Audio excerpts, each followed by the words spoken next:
Morning, everyone.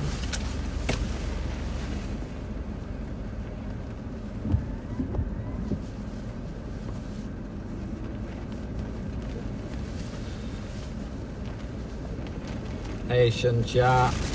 Good morning, folks. I just thought I'd do another stream for the day after the worst of Typhoon Dolphin, but we're still feeling its effects here in Okinawa. I'm in Naha right now, just dealing with some residual technical issues from yesterday. Trying to get my other phone up and working properly.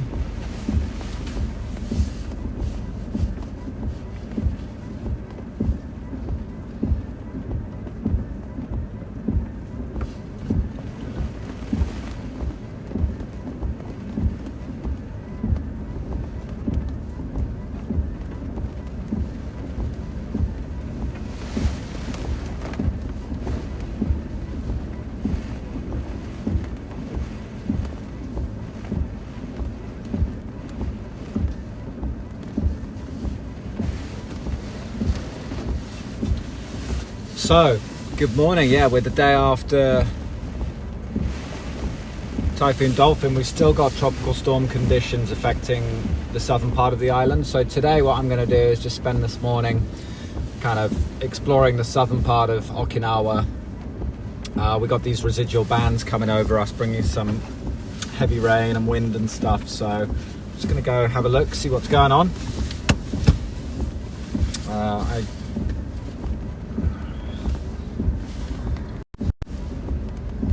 I'm just trying to set up my second phone, but the touch screen isn't working on it, so that was an unforeseen technical issue, because this is the phone I use for navigating and Google Maps and stuff. So, but I do know the area, so I can just eyeball it. Don't need to use a map, so I'll deal with that later. I think this phone got too much salt water in it yesterday. In the when we were in the eye wall of Dolphin, it was just so much swirling rain and water everywhere, and there was a lot of sea spray and stuff. So I think it's possibly a casualty of the typhoon, but we shall see. Wandering Colors, PH, good morning from the Philippines. Great to see you in the chat. Thank you for joining. So yeah, I'm going to scope out some exposed coastal spots south of here, like around the airport, see what's going on. Maybe check out some waves at the castle ruins, which we did last time when I was here with Mark. Stop that annoying beeping sound.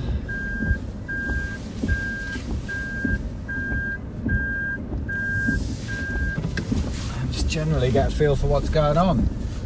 So let me just switch.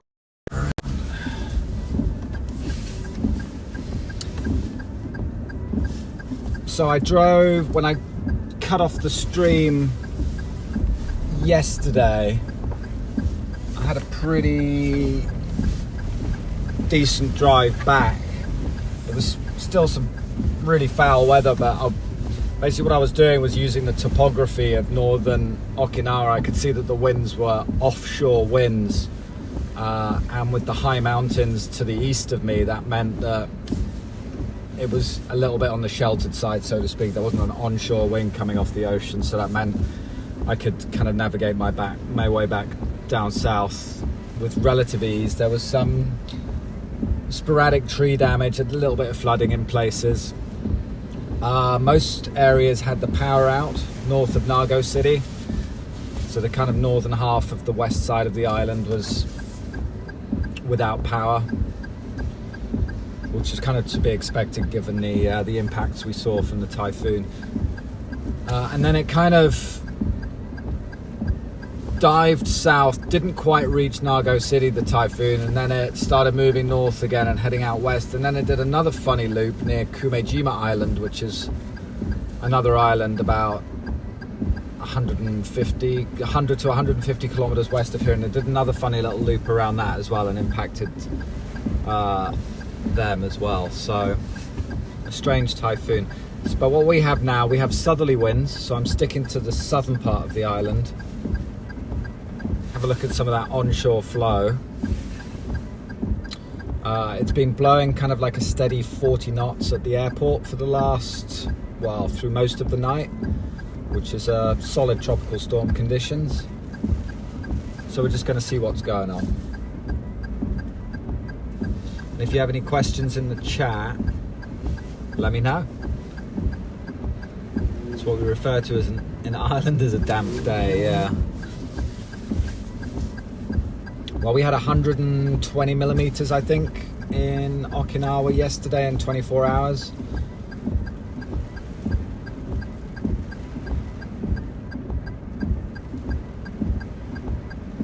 Which by tropical cyclone standards isn't necessarily a huge amount. Amami Oshima got 400 millimeters of rain, which is definitely enough to cause issues.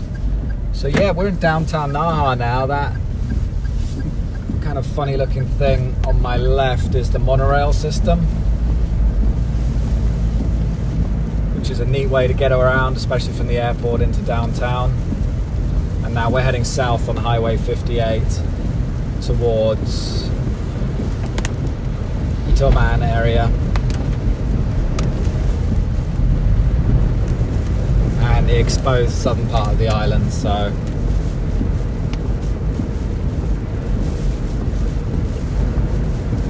if anyone knows how to force restart an iPhone without using the touchscreen, if you could just let me know in the chat, that would be really handy. I was trying to hold down the power button and the button on the left, but that said it was going to call the emergency services, which is not what I wanted. Ideally, I would have done this before I started the stream, but I didn't think that my navigation phone would be unusable, but I'm hoping a restart will fix it.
Flights are cancelled through late this afternoon.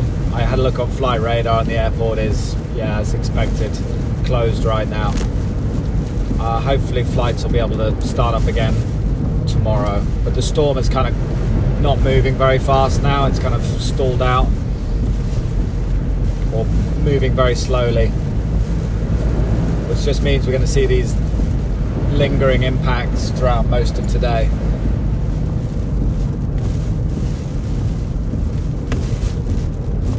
So the Yonabaru, what's that? Itoman bridge is closed due to strong winds. Okay, so there's a series of big bridges up here, but they're closed because of the winds. So I have to take a detour. So yeah, Naha Airport is just on my right here. So they've been, I could do with the map. If only we have batteries we could remove. Oh no, Apple did it. Yeah, I agree with you, Scene. You can ask Siri, by the way. I'm just on Reddit. But Siri.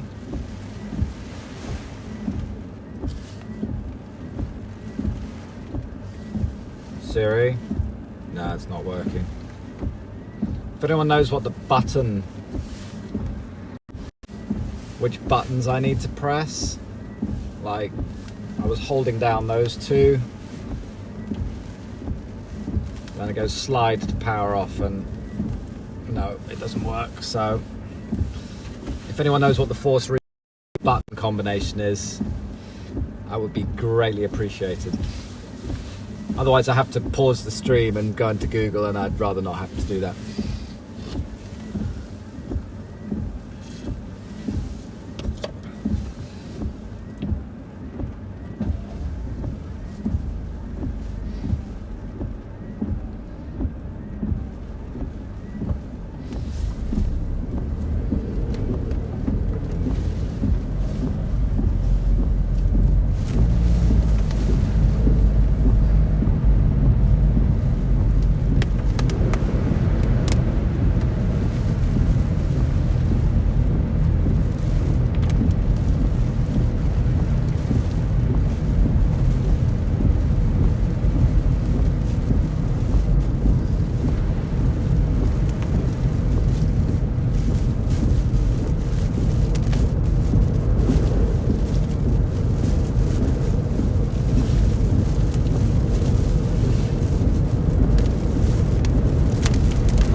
So I'll have a look at the comments. Hold on. Let me see.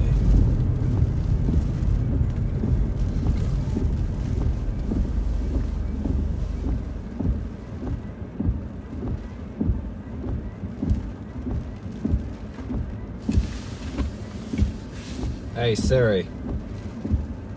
No. Doesn't work.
So this is the closed bridge, which I was just talking about.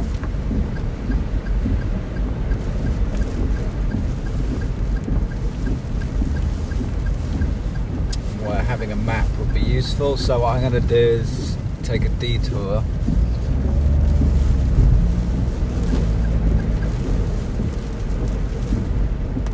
Around the bridge.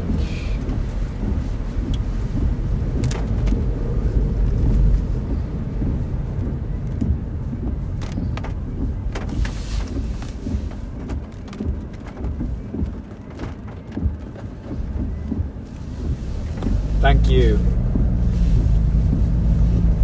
Thank you, Wandering. I will try that in a sec.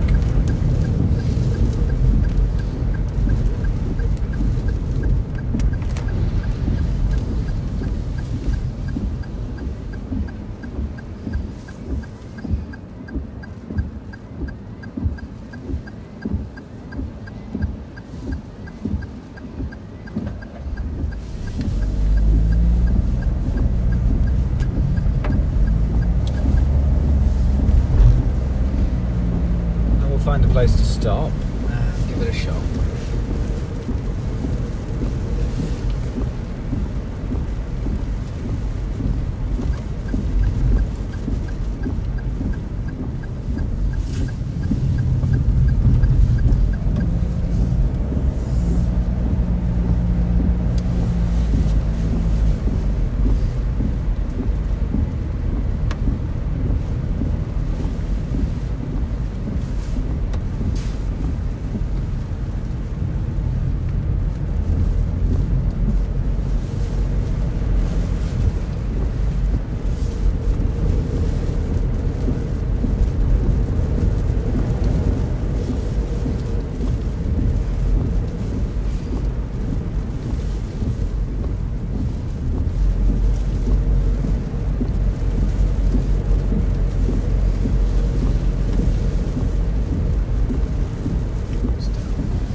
Perfect, this looks like a park or something, so I will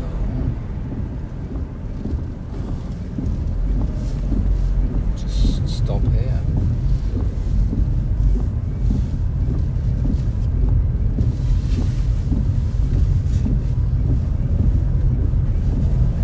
See if I can fix this phone issue. It's the palm trees bobbling around. Just give me a sec. So, quick up, quick down, hold power on right side for 10 seconds, ignoring the slide, and the screen will go blank. Okay, thank you, Wandering Colours. So.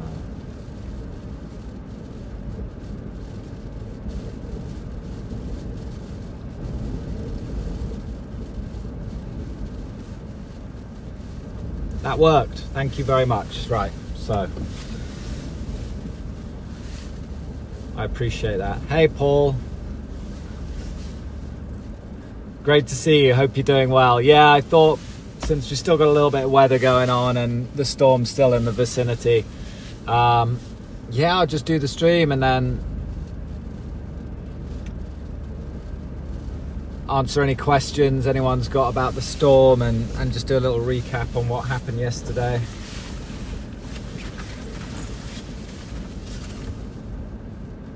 Hurrah, it works.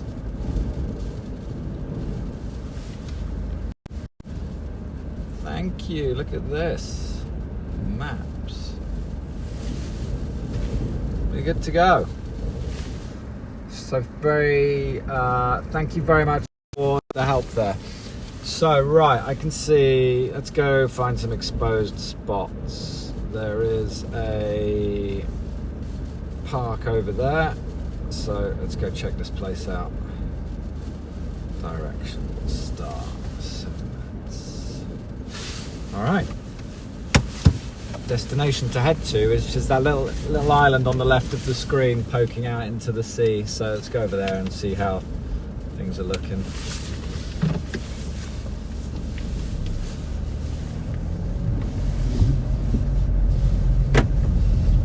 So when you got typhoons coming in from the south or recurving to the west of Okinawa when they're kind of heading north towards Korea, as this part of the island often feels the full brunt of them. And a lot of the typhoons often curving around on to 50 kilometers west of the main island of Okinawa, as this area really gets slammed hard. Typhoon Jelawad in 2012 is a really good example of that. Typhoon Manyi in 2007 was a super typhoon. I think it was 130 knots, Cat 4, passed just to the west of Naha, and it was in my formative days as a youth I was living in Shanghai at the time. I went to the airport. I was like, how much for a ticket to Okinawa? And they were like, $400 or something. I was like, couldn't afford it, so I just went home with my tail between my legs.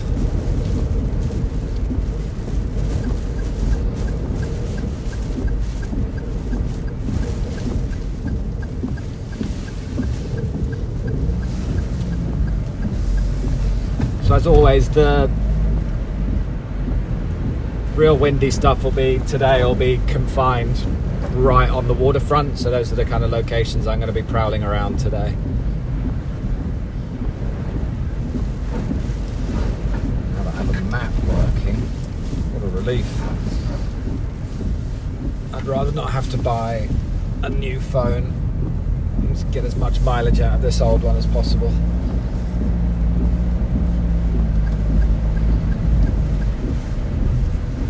There's not much traffic on the roads today. So this is Senaga Island. I've never actually been out here before, so it's right at the end of the runways of the airport, so it'll be a good place to go plane spotting.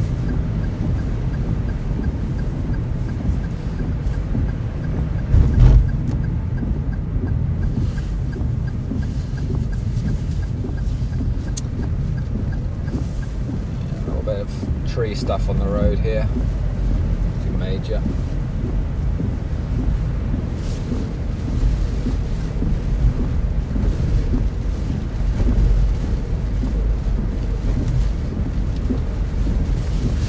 Ideally I would have run the stream all through last night, carried it on today, but by 4 p.m. yesterday I was just totally spent. And I just wanted to get back to Naha and just crash out, and that's exactly what I did, because I was completely knackered and exhausted. So it's nice to wake up today feeling totally refreshed and reset. Alright, here we go. This is a really exposed road here, so but it's closed. That's annoying. Alright, find another way around. Yeah, it's kind of... don't blame them for closing that. See if I can get there from the other way.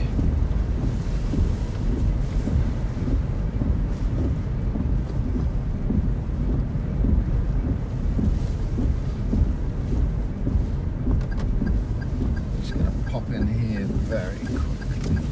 Oopsie.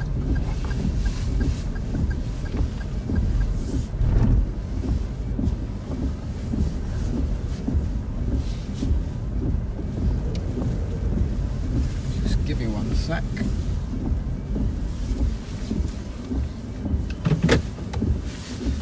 Won't be long.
this place doesn't work out, there's loads of other places I can liquid dismiss. Let me have a look.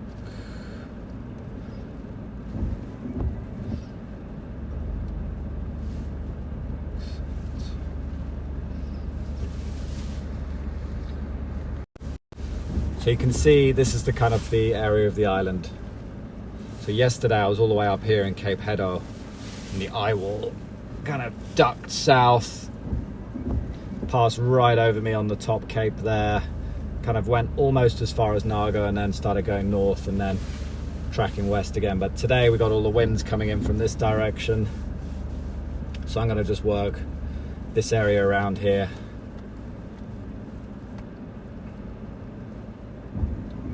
Let me just check the wind direction. Observation map. So yeah, we have southerlies right now, and as the storm moves away, I think they'll shift around to, what will they shift around to? Well, they'll probably stay as southerlies for the most part. So maybe we can head, let me check out a couple of these coastal places. This is Expo. I'll do the Southern Beach Hotel. So we're gonna head 10 minutes south and then we'll go check out the proper south coast area. So check we got enough fuel. I got half a tank of fuel, so we're good.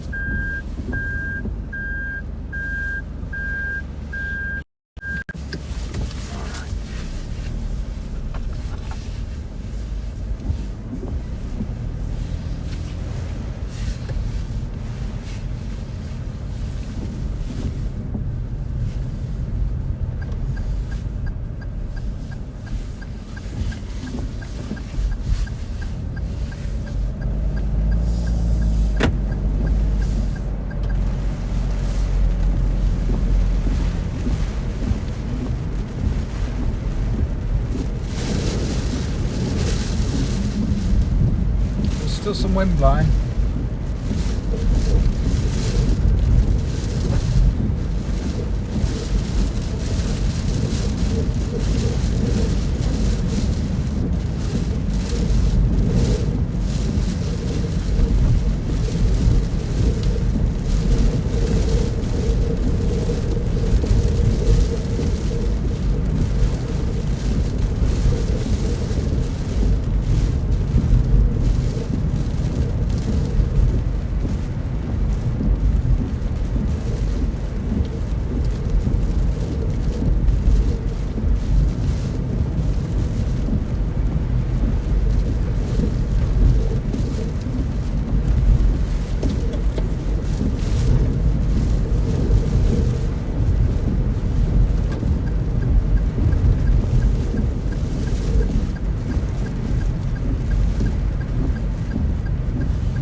Morning, James. Stay safe off Okinawa, says Livian Kisoran. Thank you very much, Livian.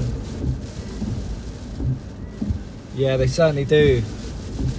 Seeing Artisan says storms really do sap energy. Yeah, just from a kind of personal perspective, mentally it's quite tiring tracking them.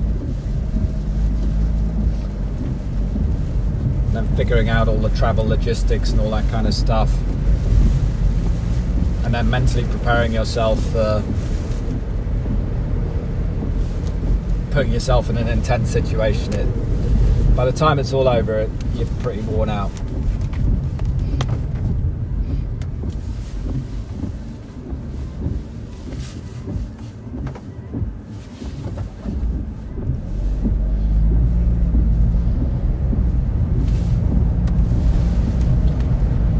great location I know on the south coast. Those who tuned in for the Typhoon Jangmi stream a couple of months ago, seems like yesterday, but in early June I was out here with Mark and we were live streaming Typhoon Jangmi, which was a weakening Cat 1. We were working out on the south side, so I'll head back to some of those locations and see what's going on. Turn right here.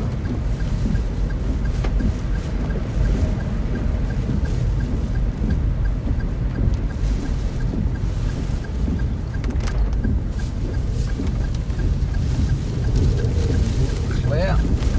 Alright, let's go.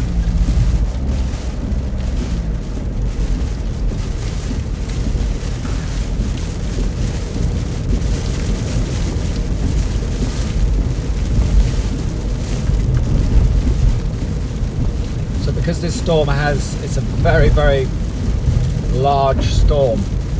The core was very small, but the storm itself was very large. So there's a lot to unwrap with this typhoon. It's one of the most unusual typhoons I've ever filmed, just in terms of its structure, the behavior, what it did yesterday. But the overall size of the circulation is big, which is why we're still getting these residual tropical storm conditions.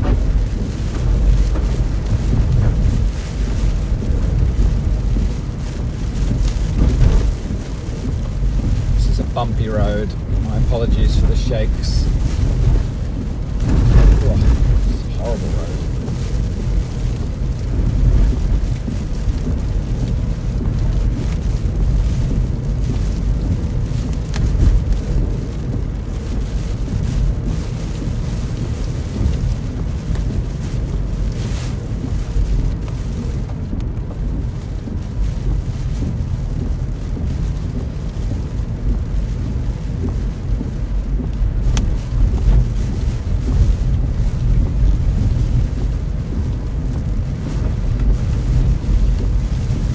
This is the detour you have to take when the main bypass bridges are closed.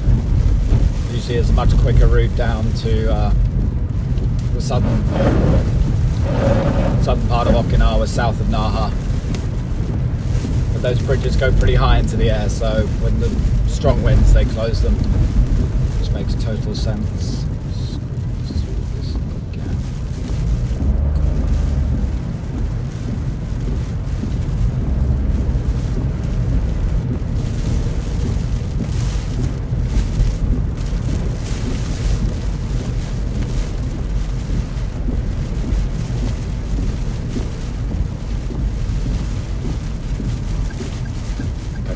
Turn. I know.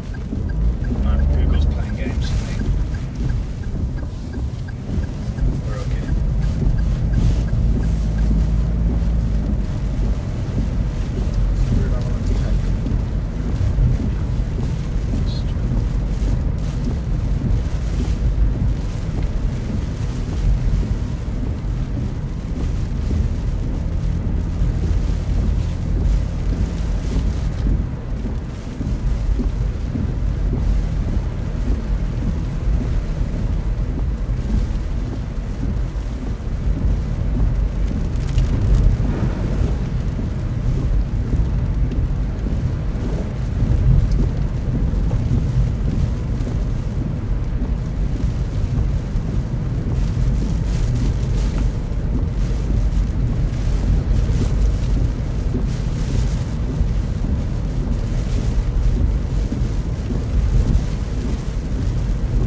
check in on the chat when I get to a red light.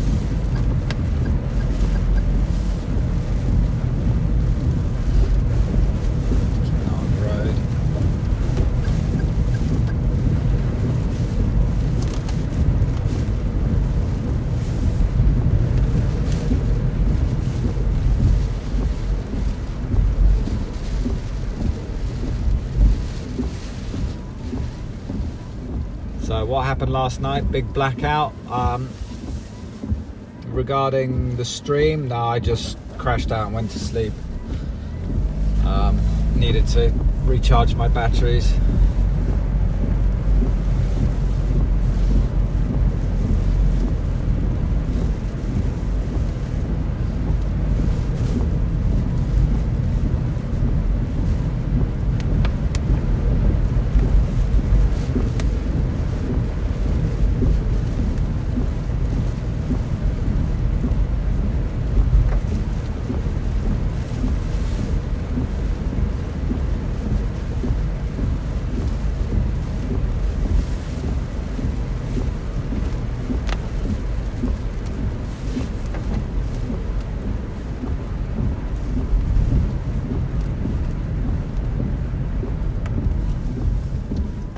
San says, if someone doesn't speak Japanese, how easy would it be to enjoy a quiet rural holiday there without staying cooped up in a hotel room? Yeah, they just use ChatGPT these days for communication, and I think you can get by absolutely fine. And people in Japan are generally will go out of their way to help you out if they can see that you're on holiday and maybe struggling a bit.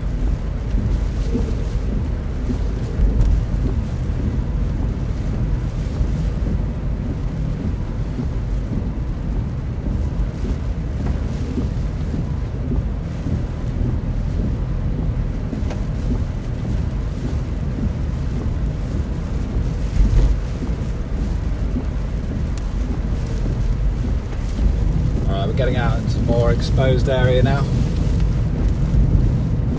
can see the trees are blowing in the wind a little bit more than they were back where I just was. Let me see what's down here. Just going exploring. It's not a one-way street, is it? Doesn't say it's one way. No, we're good. Try and find these exposed coastal locations so we can get a good sense of what the storm is doing. That's why my location yesterday, Cape Heddle, was about as perfect a location you can have for sampling the intensity of a tropical cyclone or a typhoon at landfall, because we're right on the coast, very, very exposed from basically three directions because we're on a little cape. So you're just getting a really pure interaction with the typhoon. You're not having any kind of topography effects or land frictional events or anything like that. It's basically as if you were out in the ocean experiencing the storm. So in that regard, it was the perfect place to be for getting a true sense of what the storm was doing and how strong it was. Alright, cool, I know where we are now.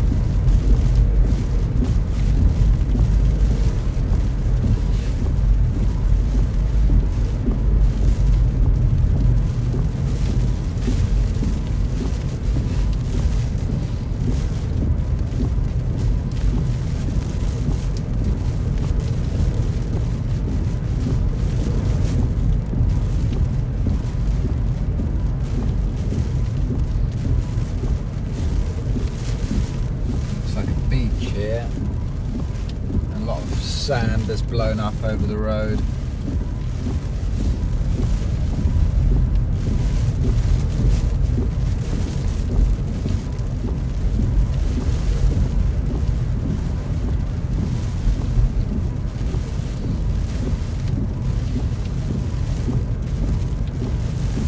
Paul's photo says Okinawa looks like a lovely place to visit.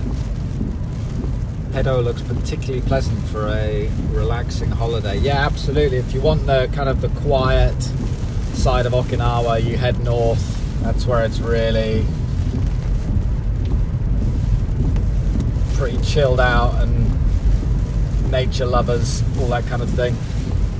I drove up there back in June, the day after Typhoon Jangmi. It was a fast moving storm. It was a beautiful day, so Mark and I just took a leisurely drive up there just to enjoy the beauty of the place, you know, have a look at the waves, get that fresh air. Stunning.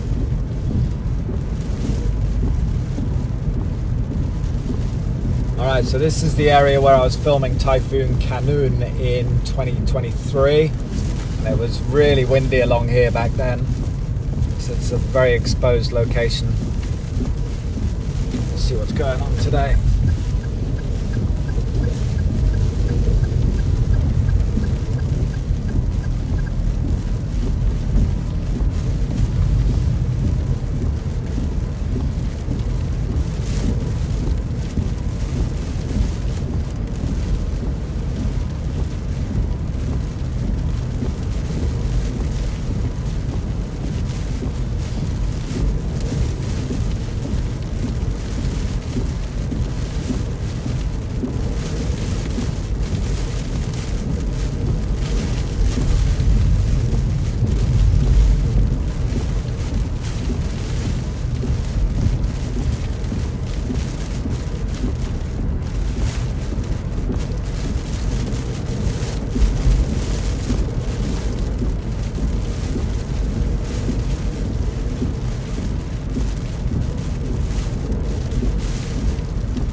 Marina where the boats are usually parked up.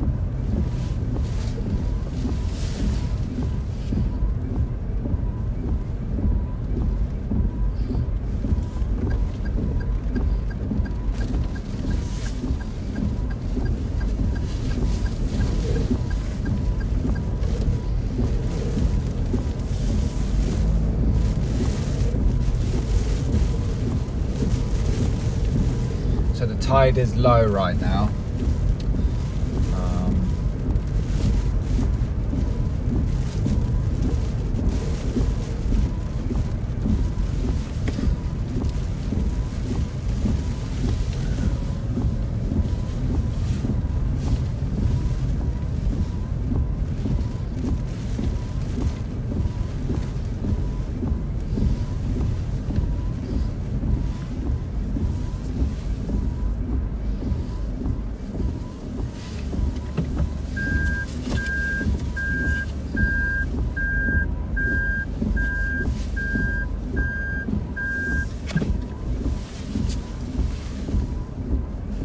What's the attachment on the hood of the car?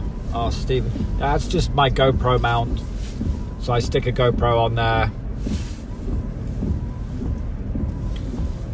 when, primarily when it's a very high precipitation.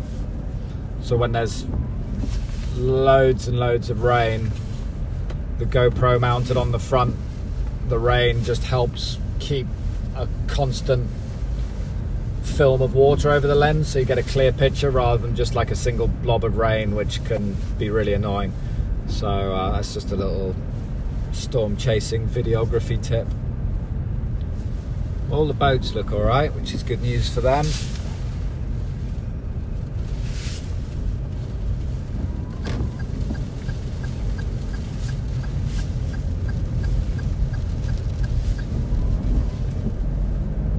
Signal down here is a bit poor. Right.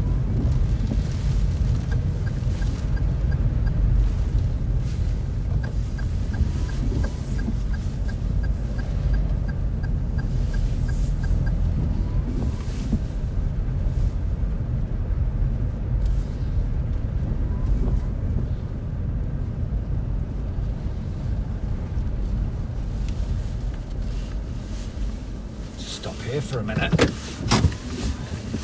think we've got good signal now. Is the stream okay? If it's a bit choppy or whatever, let me know.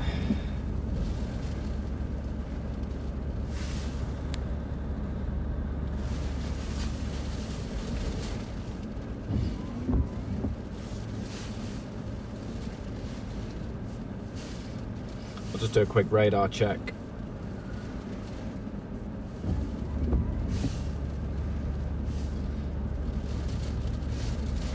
I'll check the tide. There's two things I want to do.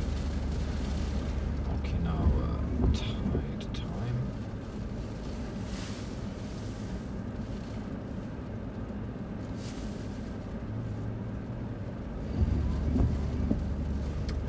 High tide is at 2 o'clock this afternoon.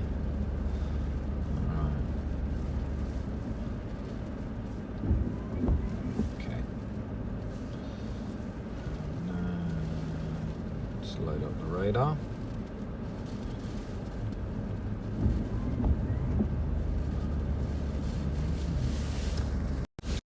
So here's the radar imagery.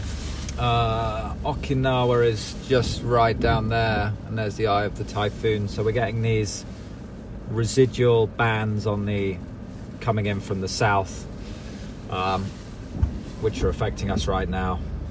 And zooming out even further, there's still some kind of outer squally stuff as well.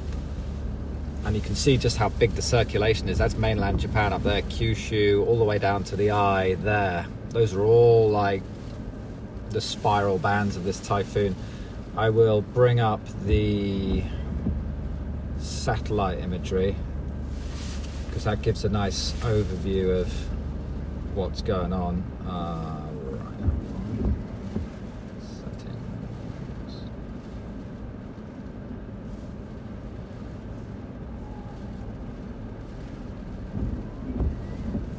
You can see the wide zoomed out view. The little blue dot is me, my location, and just the huge sprawling nature of this storm.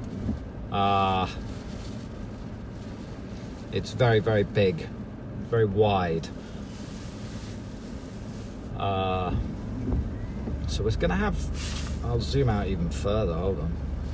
There we go. So there you go, you've got most of East Asia in there, and you can just see the extent of the cloud shield of this typhoon is impressive. So, that is the latest situation with the storm. Just check the infrared.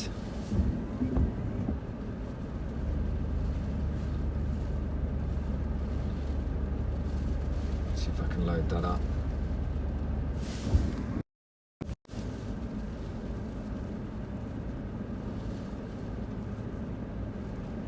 Thanks, Paul, for the update. I appreciate that. Yeah, the signal was just like getting a bit squirrely back there, so yeah, it looks like the typhoon is weakening again. If I just play this loop, you can see the infrared signature.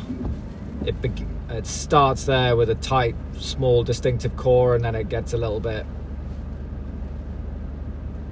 less distinct, scrambled a bit. So been the nature of this storm since it peaked however many days ago it was, feels like a lifetime ago.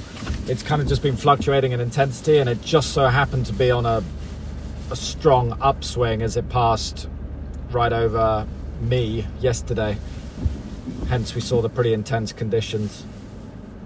The stream from yesterday is archived, so if anyone wants us to go back and flick through it quickly and look at the highlights, you can do that. It should be on my channel. So what we're going to do now is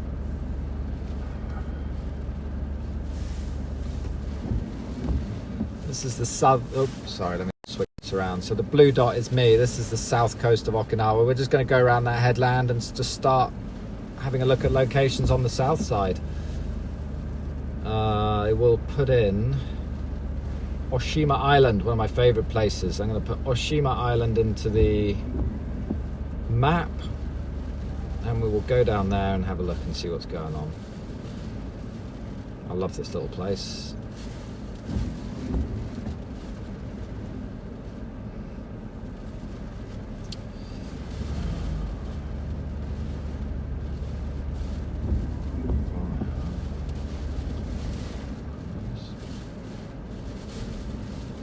All right.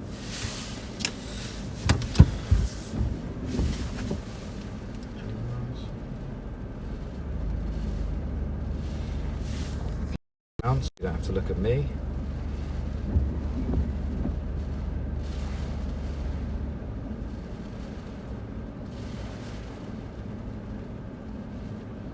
We should go to Cape Cayenne. I'll go there.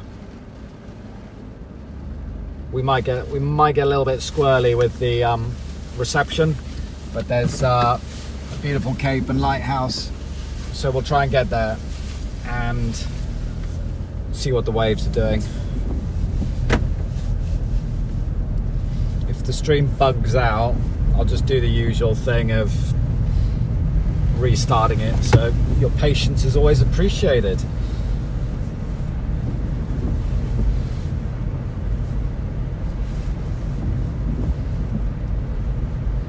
I imagine there are still some quite large waves coming in from the south now.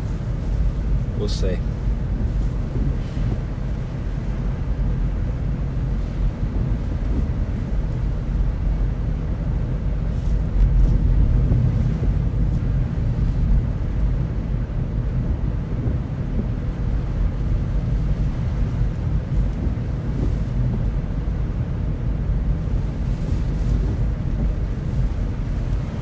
Says spending some time in the Okinawa and they were getting a lot of rain from this storm. Yeah, I'm not surprised to hear that. These typhoons in this location really enhance the southwest monsoon for our friends in the Philippines, and that can result in issues with flooding. I think it's called the Hagabat in Tagalog is the name for it. And it's a very well documented phenomenon, and the storms don't need to be making landfall in the Philippines for them to be causing problems. We've got a little bit of wind along here.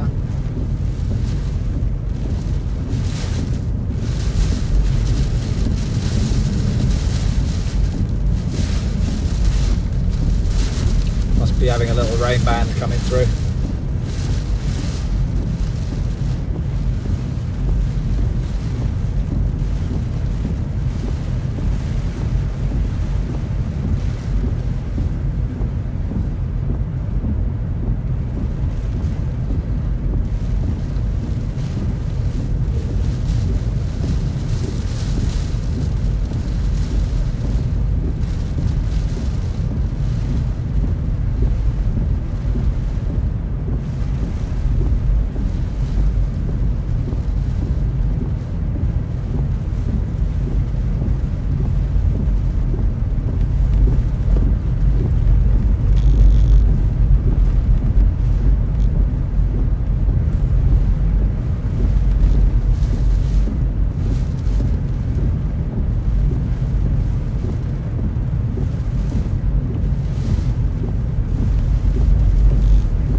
Locals head into hiding when a tropical storm arrives on the mainland.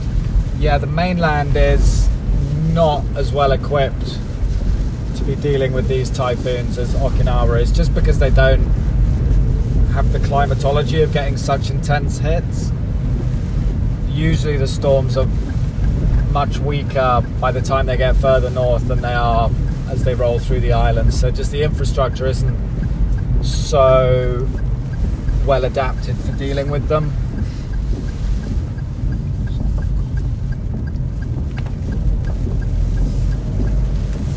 As well as the trees and just the evolutionary process of all the bridge is closed, so I need to go this way.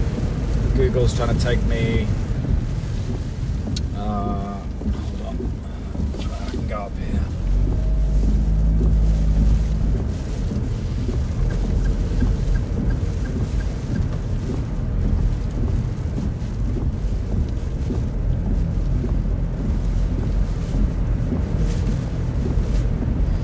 So yeah, when I filmed Typhoon Shanshan in Kyushu a couple of years ago, You can really see like all the tree damage and everything. Just a sign that the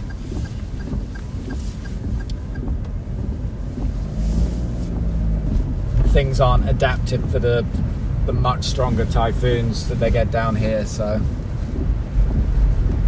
and Typhoon Jebi was a really classic example as well, which hit Osaka region in 2018. It was a powerful storm, and it did a tremendous amount of damage up there. But the same intensity storm hitting Okinawa would have done far less damage.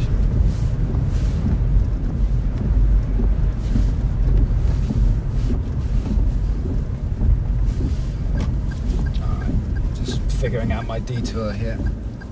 And I think it's figured out.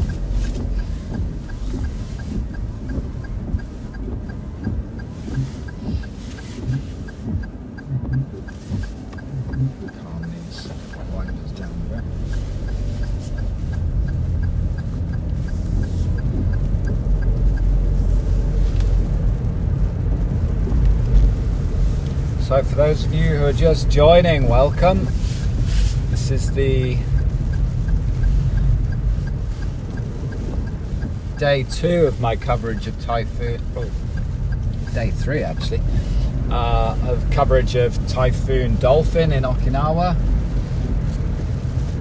I got into the eye of the typhoon yesterday up in Cape Hedo, right up in the north of the island. The storm is moving quite slowly, so we're getting the residual tropical storm conditions as the storm is slowly moving away to the west of us. So what I'm doing is I'm just exploring around the south side of the island today.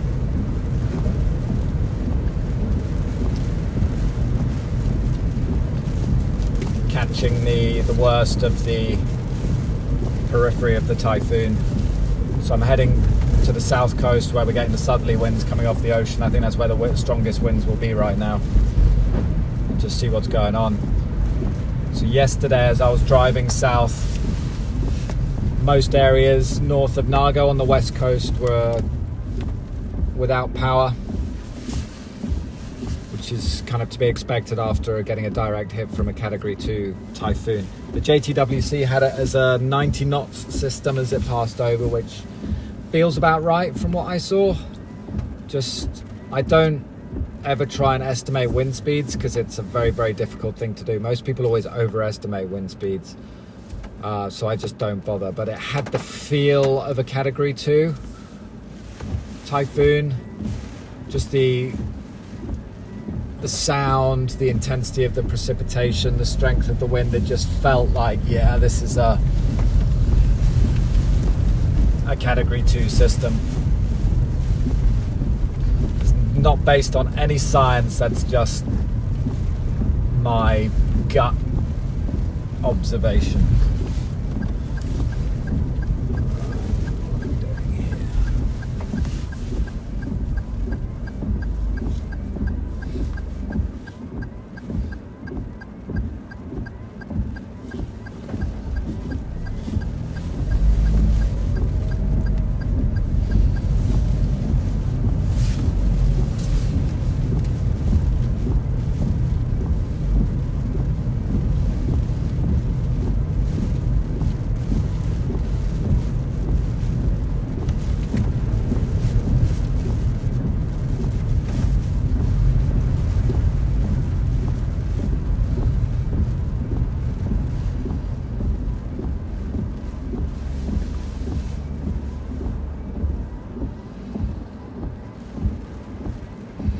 Quietly wandering, great to see you. Yeah, Okinawa, the concrete city. Good morning, right back at you. You're in Okinawa, is that correct? Obviously I don't want to give away your location for privacy reasons, but I remember we were chatting during Typhoon Bavi when I was in Ishigaki about a month ago.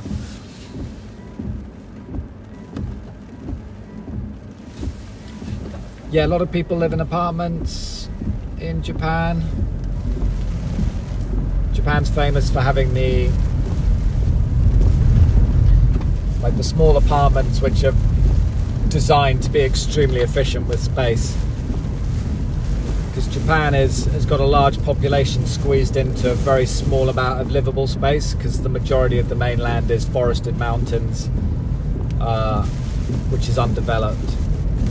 I think it's something like 70% of mainland Japan is mountains and forest.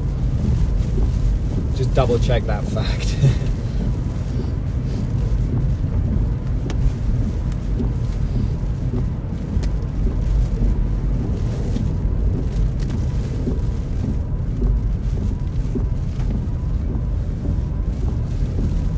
Yeah, the convenience stores a lot of them were open yesterday, and the ones which were open were packed with locals stocking up on beer and other supplies. The typhoon routine. The locals here know what to do when the storm's rolling through town. So yeah, the winds have dropped off a bit here because we're inland a bit, but as I head closer to the south coast, they should pick up again.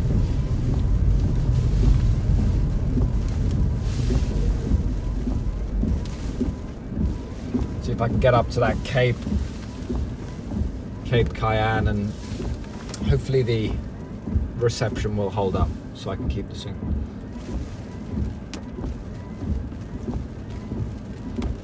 Ah, okay, you're in Oz. Ah, excellent, excellent. Oh, well, it's nice to hear that Okinawa is your second home. Your home away from home. I would like to make it that for me one day.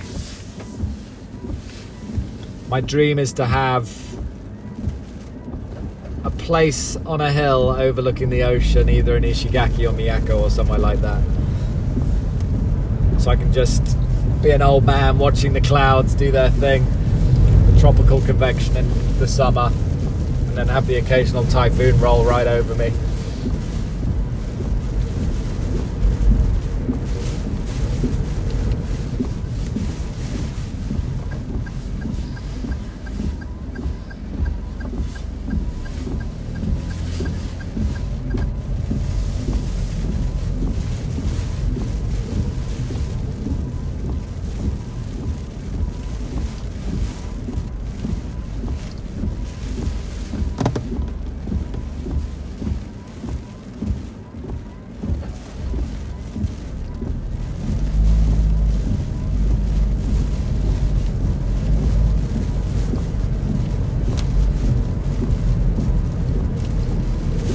I love this southern part of Okinawa. It's just got a really relaxing vibe. So there's agriculture down here, there's little towns and villages, the coastline's beautiful, easy access to get into town.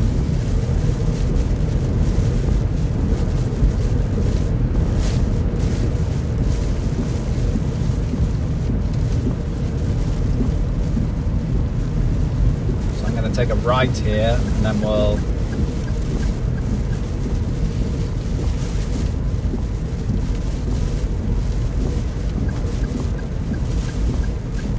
see if we can get to the Cape.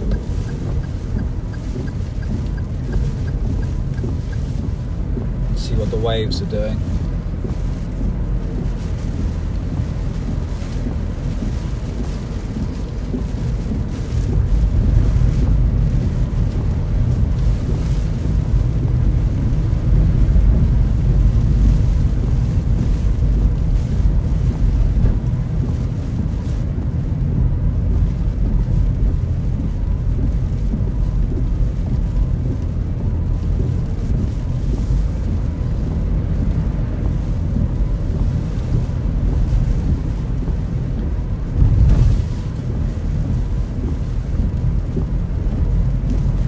Astronomy, yeah. That is a good hobby to have.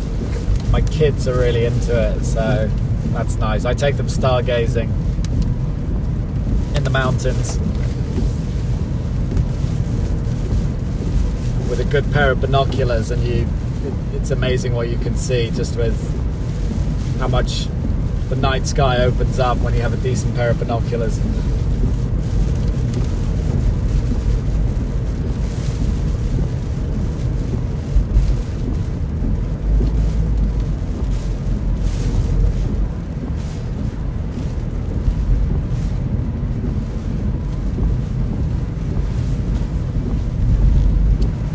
Right, there's the sign for Cape Cayenne, so we'll head that way and hopefully the stream keeps running.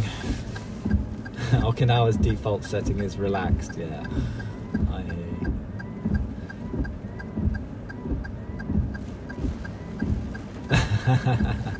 Hurricanado WX. Nothing like looking forward to getting chased at old age. Correct. Correct.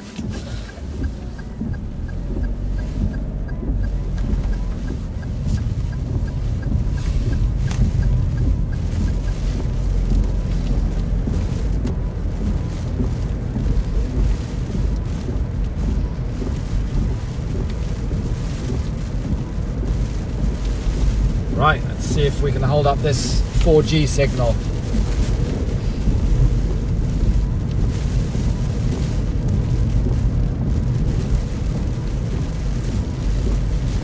One thing I love about chasing in Taiwan is the mobile reception just never drops out, even in like the most quietest part of the East Coast. You always have a really good reception, so it makes the streaming there really easy. And you can just pick up a SIM card at the airport for $20 and it's completely unlimited, no data cap or anything like that.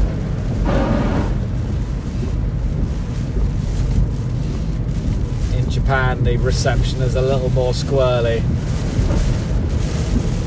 and the whole SIM card thing a little, well, I live here so I have my own data plan, but even then it's a little bit restricted.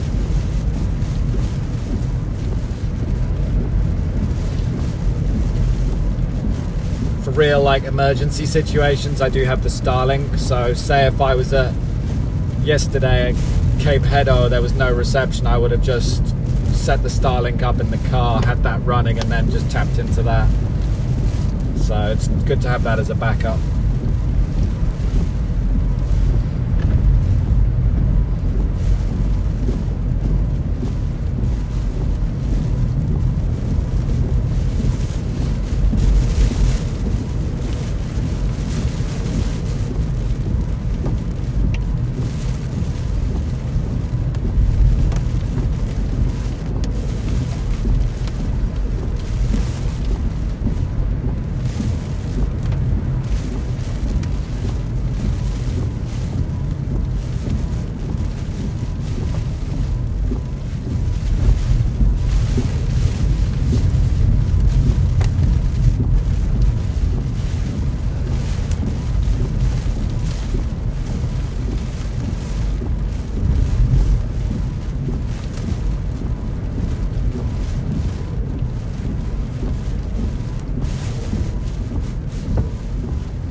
Sugarcane fields here on the right, that kind of low, well, for a crop it's quite tall, but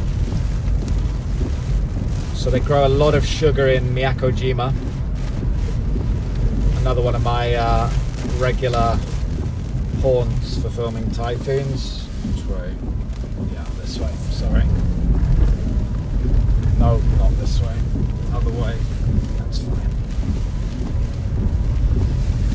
Goes the same direction. And then Ishigaki is famous for its beef, so a lot of cow farms there.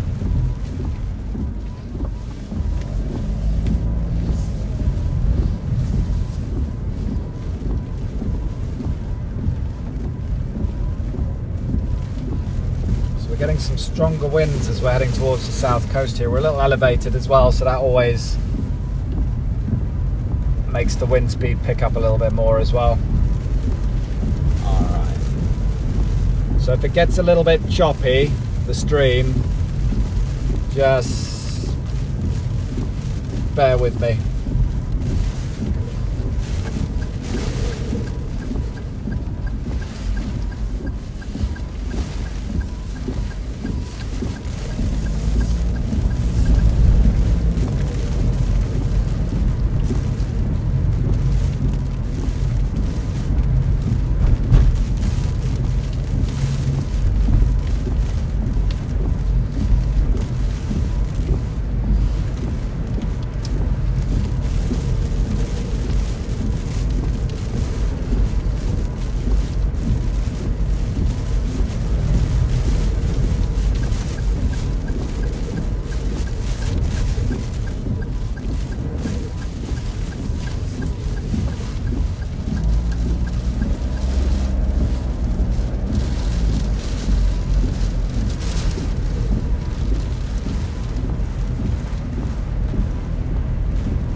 place here with my navigation. Hold on.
We good with reception? I think we are.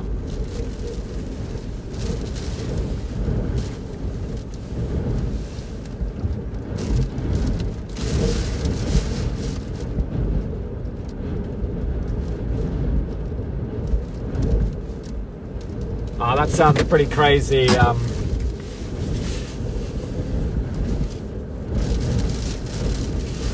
The situation after Maria. Are we good with the reception here? Let me just check. YouTube.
we've got folks that we've got 3,000. That's good. Our reception's excellent. Right, hold on. All right, let's see if we can take you guys to the coast. Hopefully this holds up.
Yeah, it's Cape Cayenne. The wind is just kind of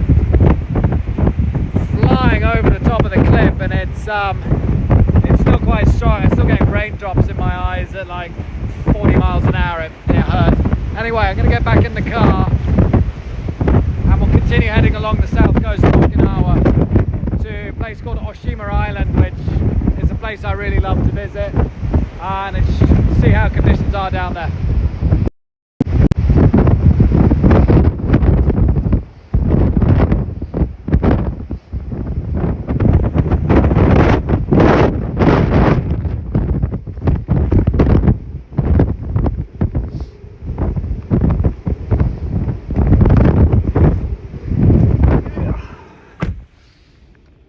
Beautiful view of the Pacific Ocean. That as one of my favorite spots in south side of the island. Is beautiful.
Hope I've got everyone back now. I think it was a little bit spotty back there.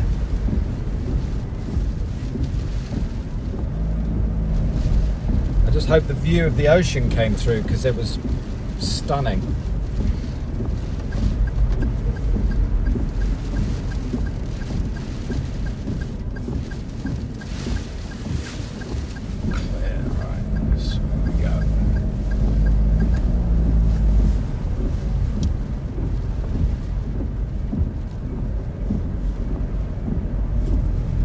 Looks like you might have been able to have seen that. That's mad windy out there. Oh good, I'm glad that came through. The app said it was going through, but then a moment before it was all stalling out and not looking good. So yeah, it's pretty windy out on that cliff top.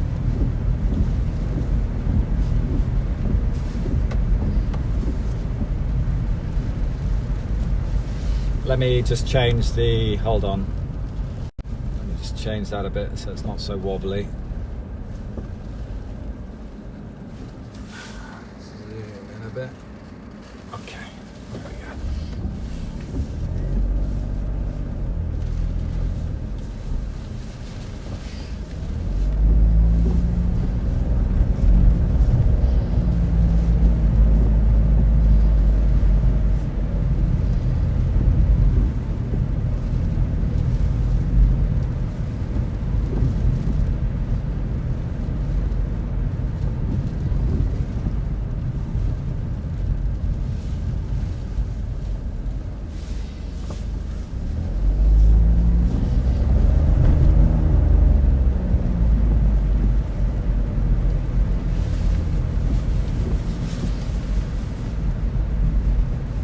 I know another good spot will pop to as well.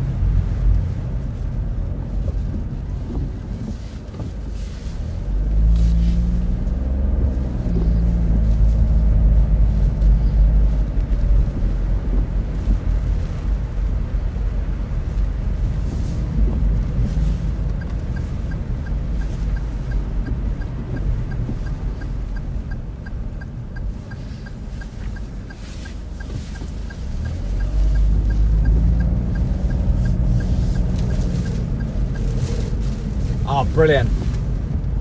I'm glad to hear that, Paul. Yeah, no, I was loving it on that cliff top.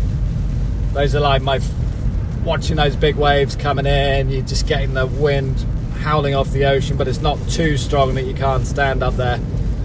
But yeah, I did cop a few big raindrops in the eye, and that kind of hurts.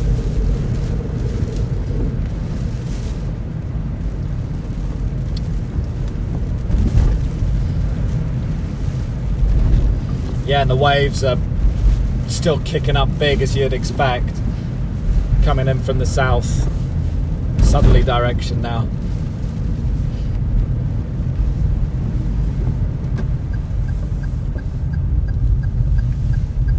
Alright, Google's saying go this way.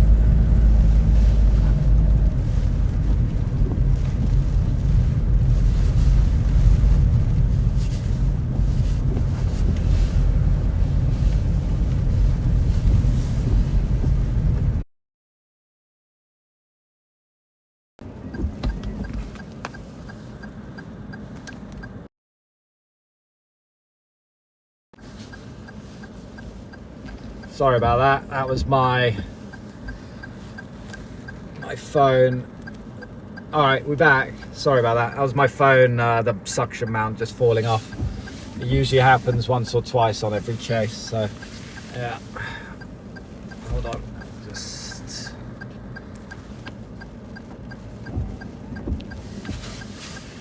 alright, we good? We back?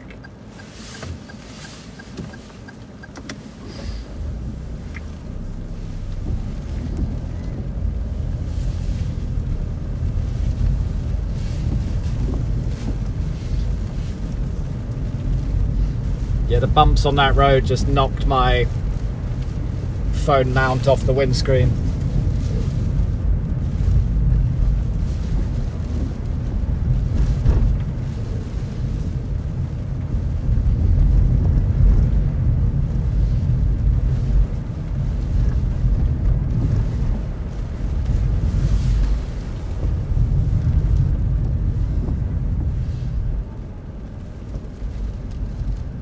Okay, great.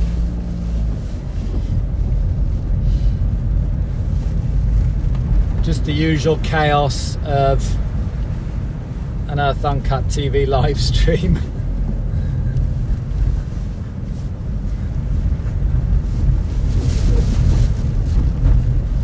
And it'll probably happen again at some point.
Speed bumps are very, very rare in Japan. Hardly get them anywhere. I didn't see those ones. There we go. That's all right.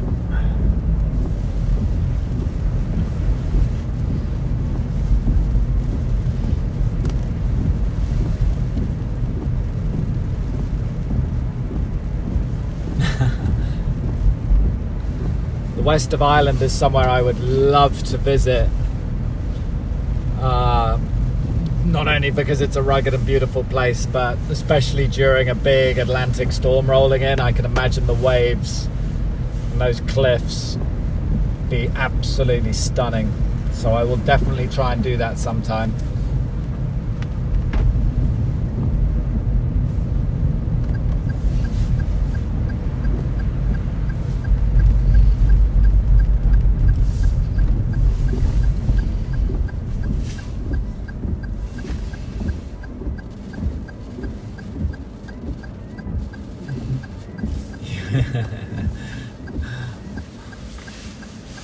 There's a few citrons in Japan.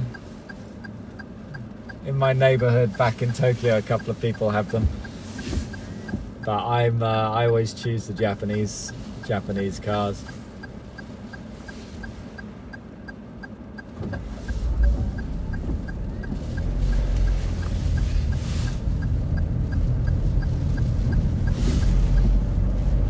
All right, to our next coastal location.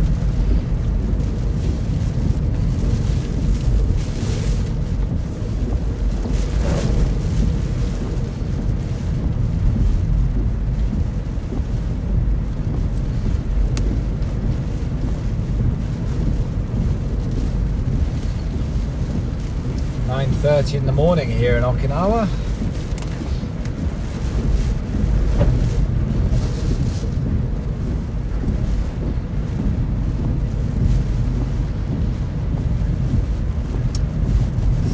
Is open.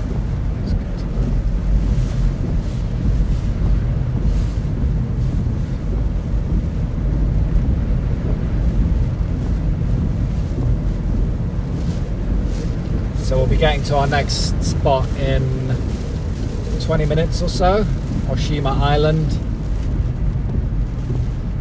That looks on the road there, watering can.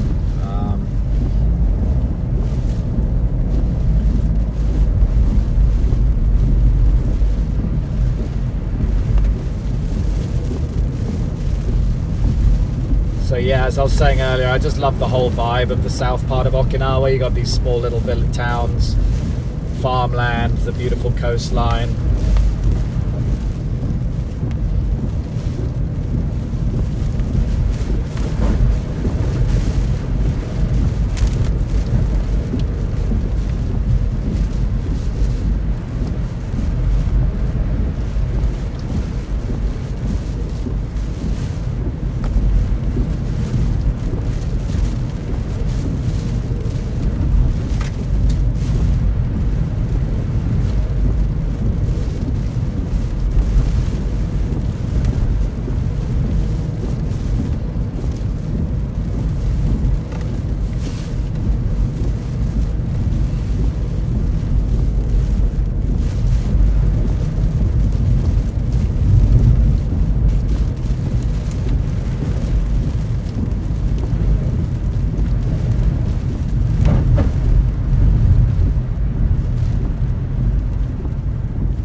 big old banyan tree there.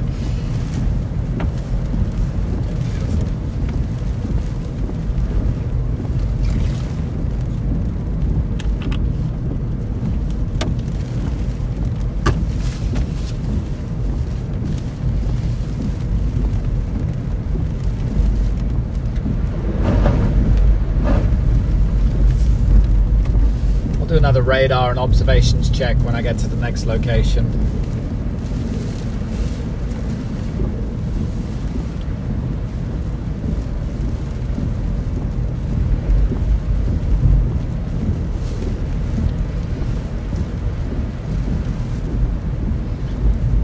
So this is a little bit of just a behind the scenes chit chat just about the process of chasing and what I do just from my personal perspective. So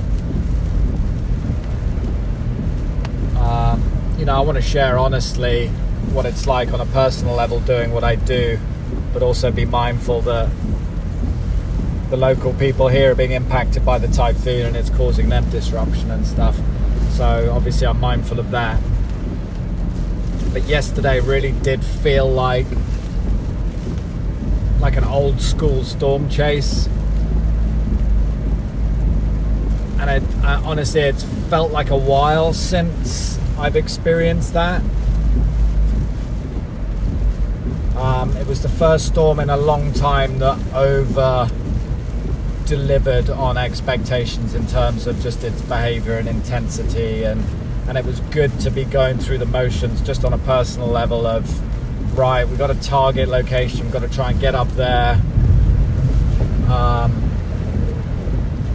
You know, had a plan in advance, getting up early, getting up there 2 or 3 hours in advance of any possible impact, and then the storm kind of pulled a little bit of an unexpected dip south and came right over the top of me. Having my Kestrel barometers up there and running as well was really useful because there's no pressure. There's no weather stations up there like JMA ones, at least measuring air pressure. So it felt good to be able to do that, get a solid pressure reading in the inside of the eye, and then figuring out how to get out of there before it got dark. You know, just reading the radar, having the knowledge of the topography of northern Okinawa. I just felt like it was a well executed chase. And that's always like, I'm always thankful to be able to have that feeling, because a lot of times it doesn't turn out that way. You know, things go wrong or unexpected things happen. So that's just a little behind the scenes spiel on what it's like on the ground as someone who does what I do.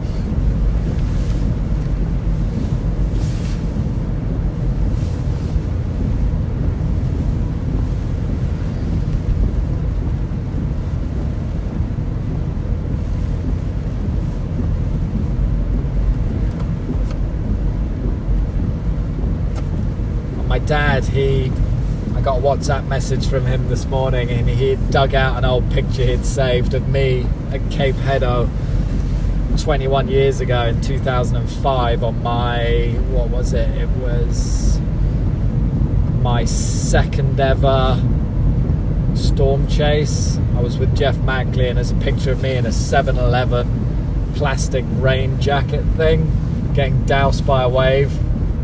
The exact same spot we were at yesterday. So I'll post that on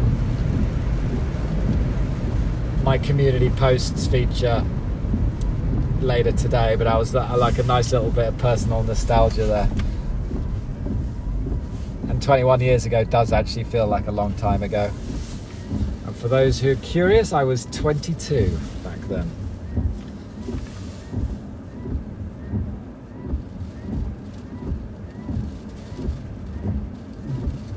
Paul, I'm just catching up on the messages. West coast of Clare during a storm is like some of what you see on your travels around Asia. I can totally imagine that. I can totally imagine, and it would be something I would love to witness.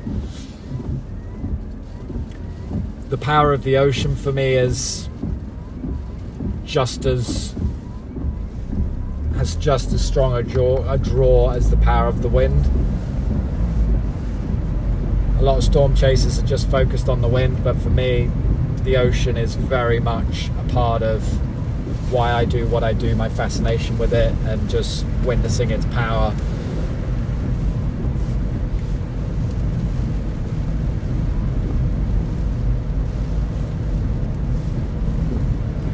Right, 10 minutes to go, then we'll get to an exposed southerly location. Slow down a bit.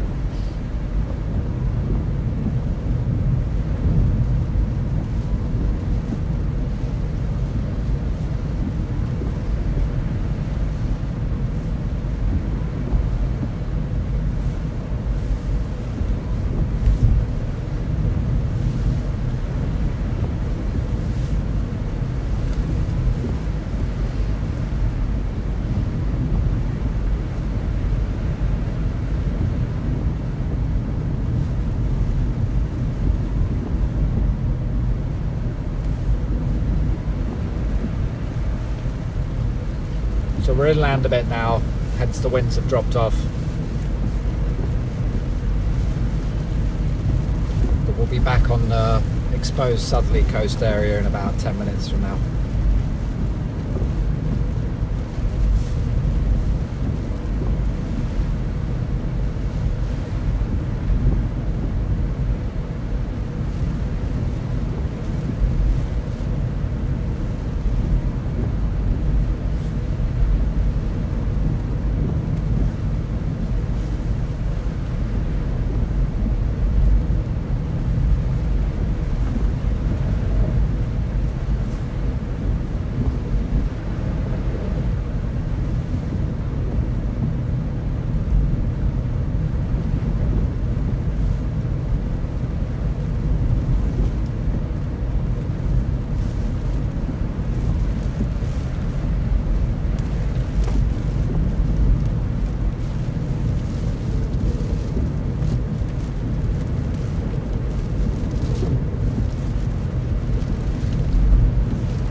That sign says there's a strong wind warning has been issued. Travel with care.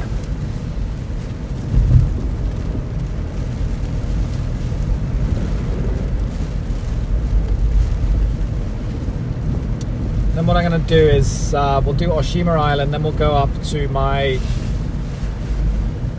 spot where I filmed Typhoon Trami in 2018. There's a good elevated spot there on a cliff top as well. There might be some strong winds up there, and then as the tide is coming up, I'm going to move around to Yonobaru, which is on the southeast side, and there's a section of road there which can get some wind-driven waves into it when you get southeasterly winds. So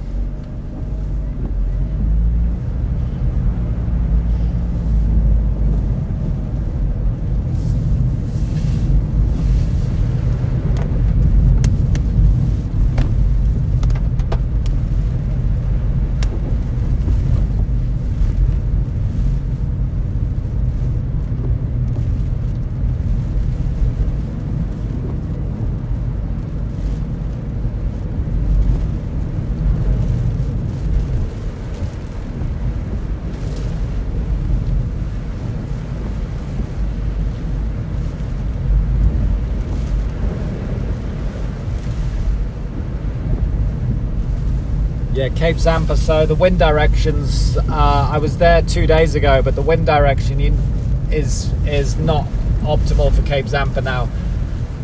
You need northerly winds for there to be a good wave show at Cape Zampa, so you need the typhoon either to be pulling away to the northeast as it's heading towards mainland Japan or South Korea.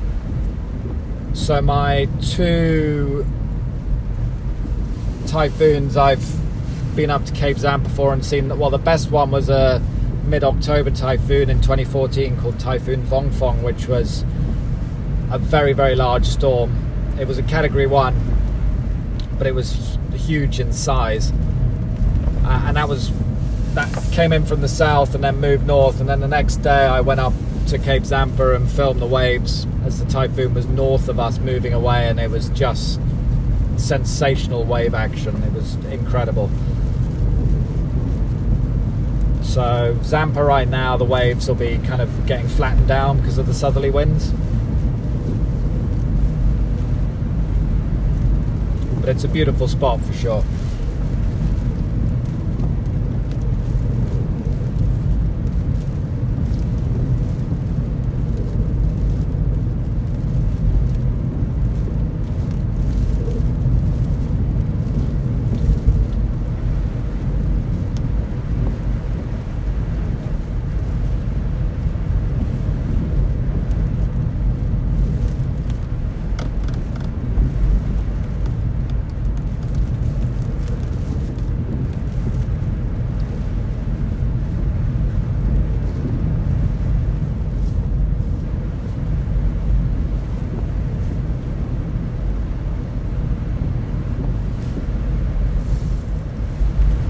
So given we're in a very, very strong El Nino year, I think there's a good chance that the islands will be getting 1 or 2 more typhoons. We've still got over 2 months of typhoon season left. Peak typhoon season for the islands here. I was talking about this yesterday. Typhoon season really runs until mid-October in the islands, and then after that the storms will be really getting shredded by dry air and wind shear after October 15th. It is possible, obviously, to still get storms after mid-October, but that's my kind of climatological cut-off date for typhoon force systems through the island. So yeah, there's still plenty of time left for more typhoons to be affecting this area.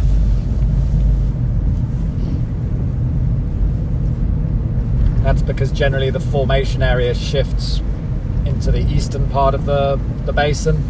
So you get storms forming east of Guam, and then they just trundle west-northwest, and then they eventually start recurving near the islands and passing through here. And then during La Nina years, it's where you see the Philippines, Vietnam, South China Sea area getting the bulk of the action. So the storms don't quite have enough time to, well, let's just say they can certainly get strong and rapidly intensify, but they don't have as much space to be as strong for a longer period of time, just because they run out of ocean quicker in La Nina years. So this year being an El Nino year, we're going to see a very, very high ACE count. ACE is basically like a metric, a simple metric which kind of measures the energy of the storms. Quick maths lesson here. What you do is you get the wind speed, so 100 knots, you square it, which equals 10,000, and then you divide whatever that number is by 10,000. So, and then you do that every 6 hours. Sorry, we're at my destination. And then you do that every 6 hours, and then at the end of the storm's life, you add up all those numbers, and you get the ACE score. So a storm blowing at 100 knots for 6 hours would give you an ACE score of 1. And the average ACE for a Westpac season is around 300. And over the last 20 years, the majority of the seasons have been below average. But this year is going to be an exception to that. So if you haven't fallen asleep yet, that was your quick lesson in tropical cyclone, accumulated cyclone energy.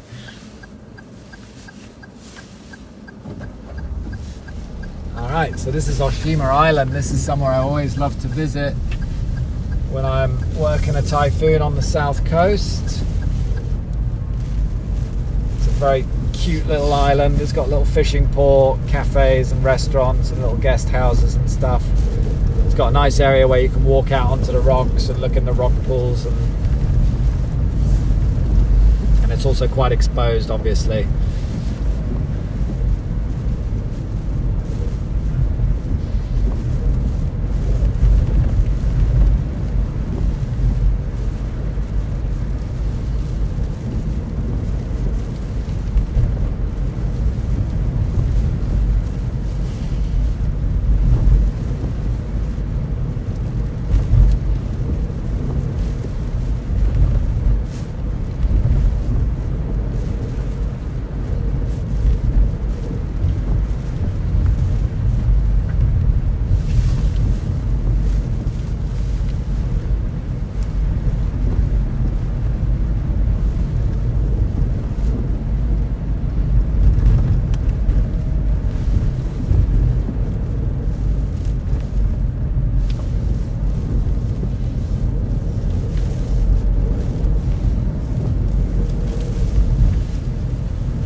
So this part of the coast is protected by a reef which is about 300 meters offshore, so I can see the waves crashing onto the reef, and then once you get closer to the shore it's well protected.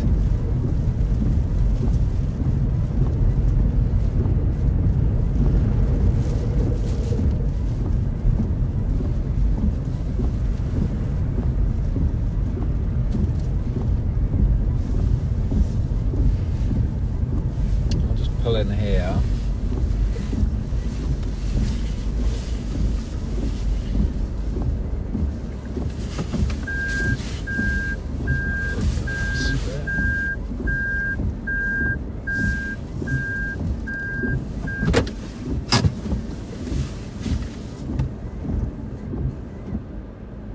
All right, there we go. Let me just bring up the radar and have a look at things.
let me bring you folks out, and I'll still awake. Thanks for the maths lesson.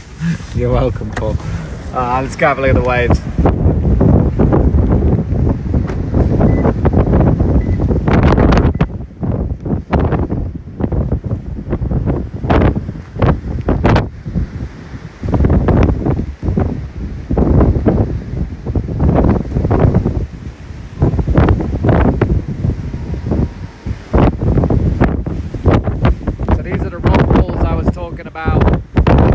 Got the reef a couple of 100 meters offshore, and then this nice protected bay area in here.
That's the view looking back along the coast. So we've just driven from that direction coming this way.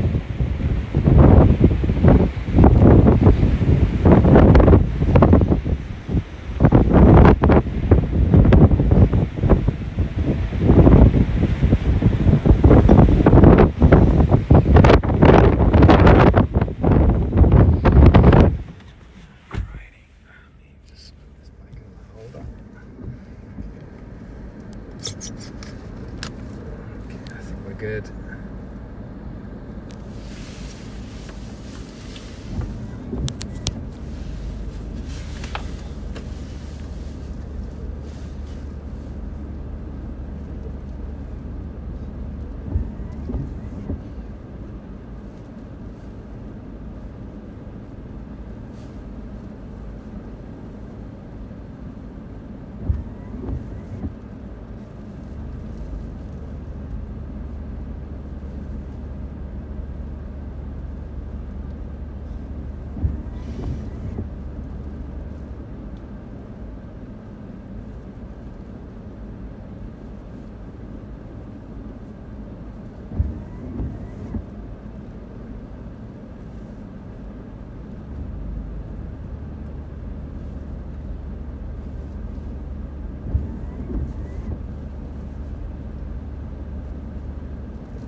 Right, I'm just digging up the map for the next location.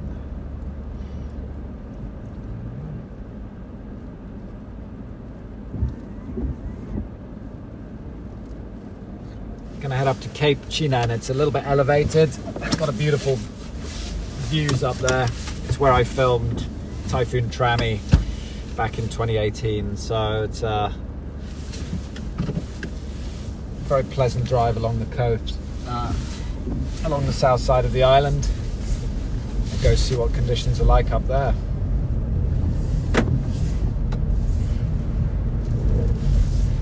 I'll just expand that a bit so it's not so wobbly.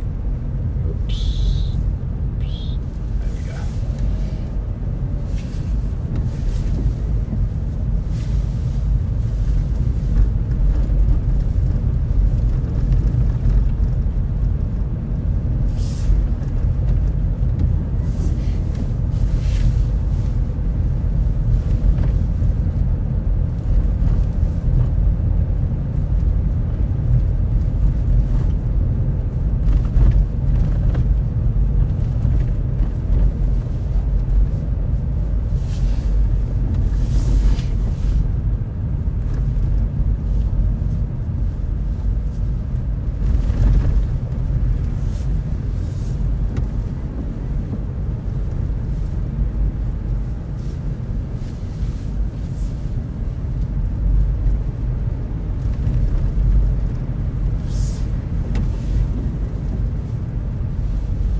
Further east to my next location in mind.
I haven't actually checked the weather models and forecasts in the last couple of days, but the last time I did check, it was showing like a reverse-oriented monsoon trough setting up, and that's a kind of a classic thing that appears in mid-August in the Western Pacific, where you just get this big, really big cauldron of slurry, just like sloppy, disturbed weather.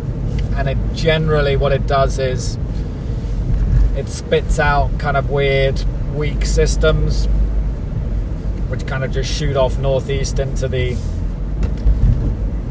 Pacific. We do have Tropical Storm Chanhom, which looks like it's going to head towards mainland Japan as like a hybrid system. Now those ones generally don't create much wind, but anything kind of impacting northern Japan is usually the flood risk is the big deal with those kind of systems. So I'm going to be keeping an eye on that.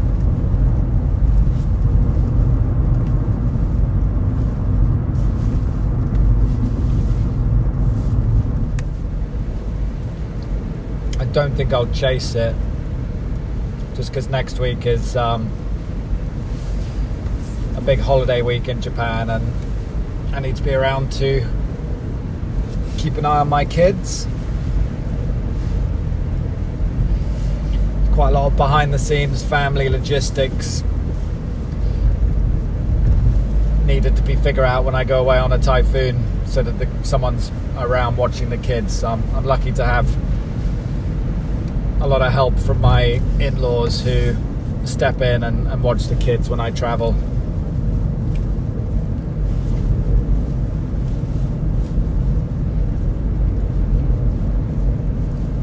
Because my wife is a normal person and she has a successful career, which means she needs to work even when I'm away. So that's when my treasured in-laws step in and really help out. So if it wasn't for them, it would be a lot more complicated doing what I do.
おはようございます。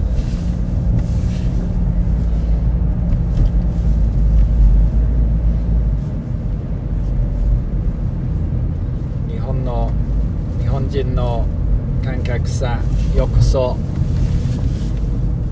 今日のライブストリーム沖縄からありがとう。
old fella with a big pair of tongs on the right hand side there, tossing a leaf away from the side of his house and the wind just blowing it straight back at him.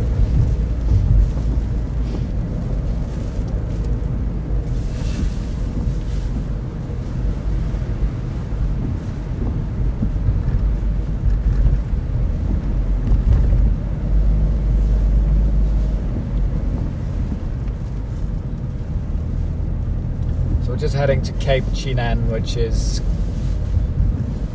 straight ahead, I think. I can see it over there. Which is usually quite an exposed, windy spot when you got southerly winds. Because it's right on the ocean and quite elevated. It's a very, you get some lovely views from the top.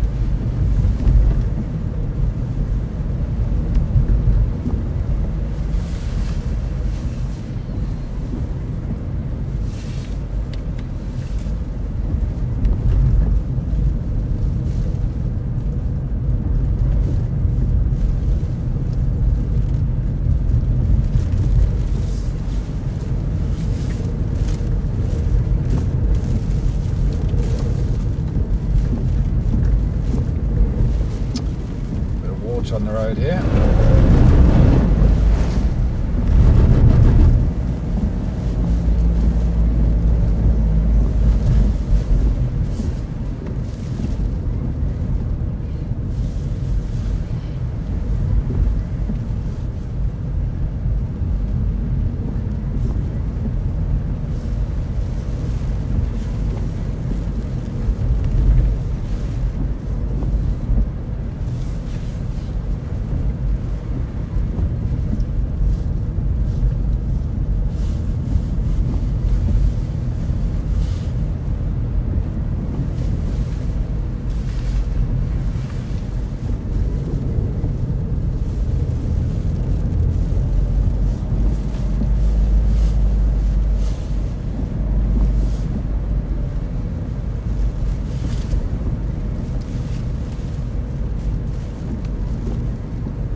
My wife is very patient with all this storm chasing nonsense.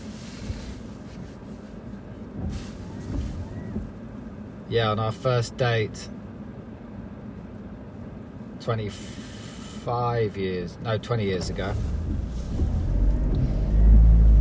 I informed her the next day I would be flying to Vietnam to chase a typhoon. So she got the picture right from the beginning.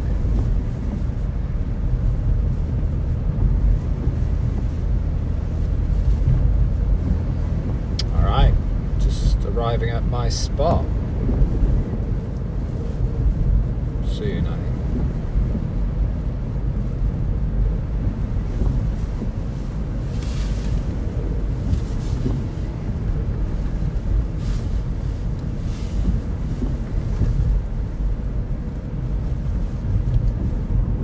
Village of Chinan.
What a nice view we have here. Look at this. I think we might just hang out here for a bit.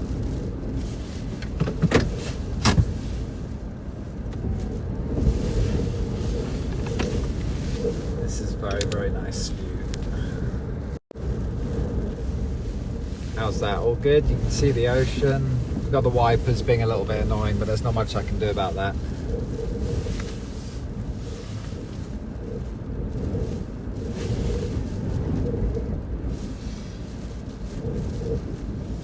Yeah, we've got the wind coming straight off the sea here, and we're about 100 feet, 200 feet in elevation, so that always adds a little bit of oomph to the wind as well. I'm just going to get out and go for a quick stroll, stretch my legs. So I'll just leave this running here.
This spot is so nice. I'm going to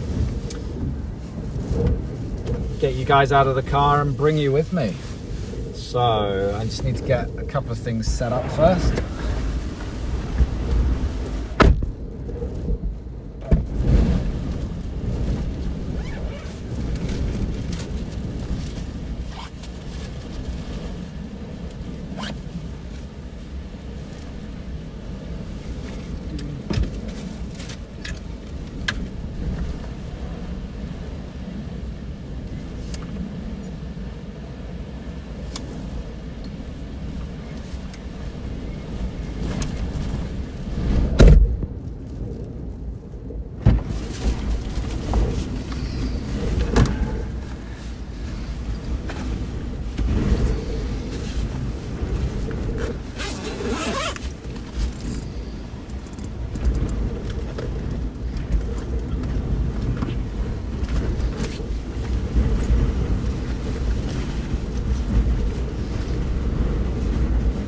Yeah, got my Kestrel.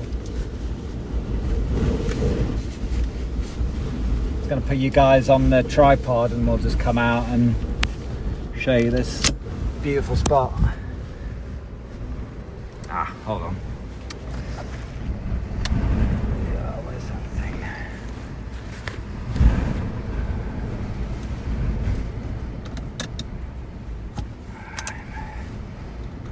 Just bear with me.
shooting right up the cliff, kind of just straight over my head.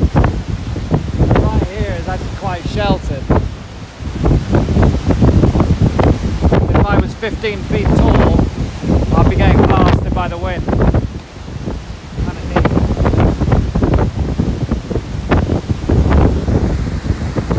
There we go.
like we might have some rain moving in soon, so I will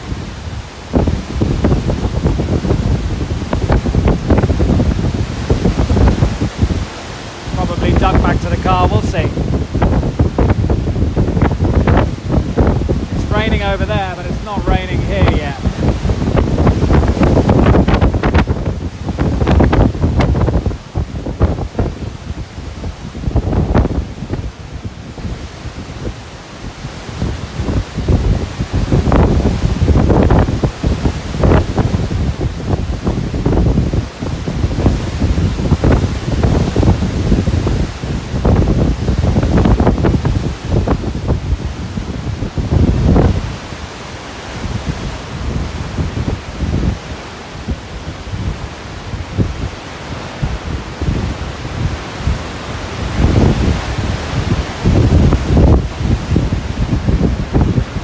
View over here is better.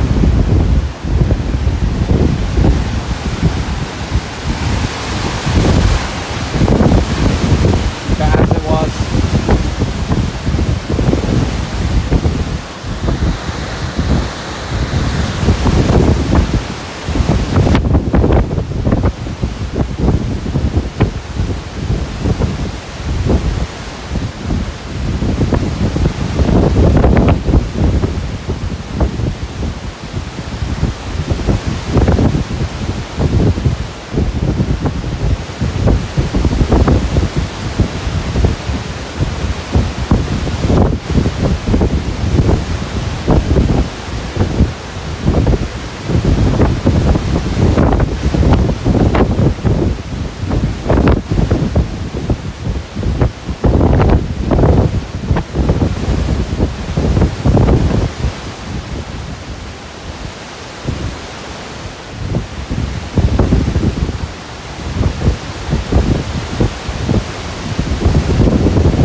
Papaya look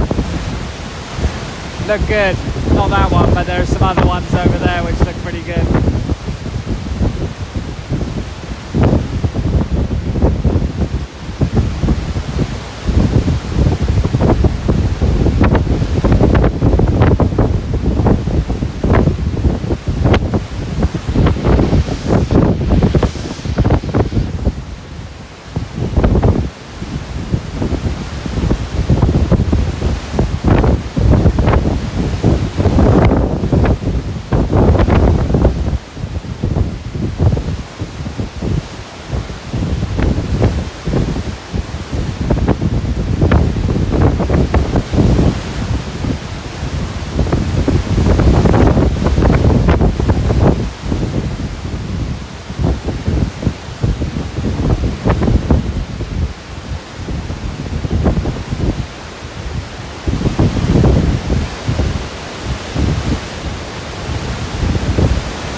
Yeah, it's low tide right now. It's coming in slowly and it'll be a high tide at 2 p.m. in about 4.5 hours from now.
Plug this phone in.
Take a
right, just thinking about what to do next. Maybe head back in the general direction of Naha Airport, I think, and then just camp out at some of the coastal locations down there. That's the one place I know. Which one? So I think we'll do that.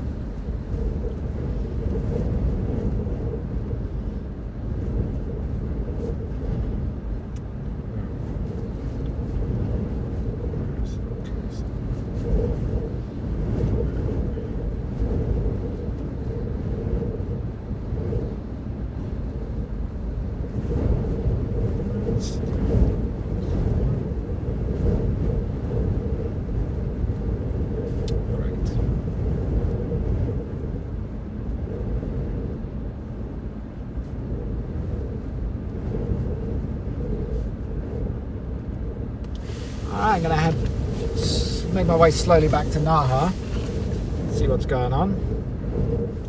Just take a quick look at the radar.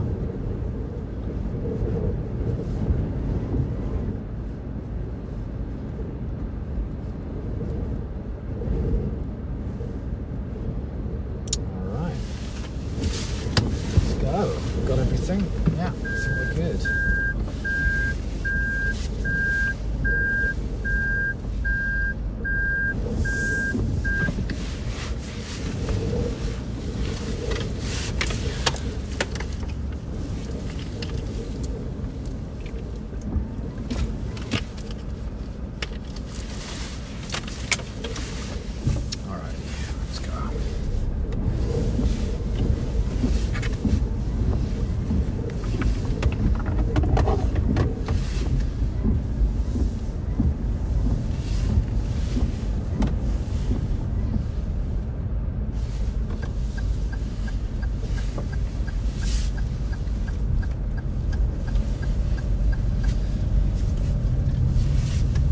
So when I get home, I have a lot of footage to look through. Yesterday I was shooting a lot of footage on my big camera, and I set up some GoPros as well to be recording, and I'm hoping they got the worst of the eye wall the second half.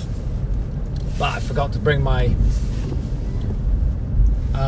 USB adapter for my laptop, so I'll have to wait till I get home to get that footage off those cameras and have a look through it. But I suspect some of it will be quite good. It's because of how vigorous that second half of the storm was yesterday.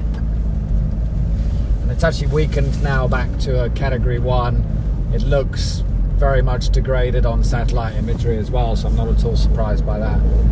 So it really looks like its last final burst of spiciness was as it passed right over Okinawa yesterday,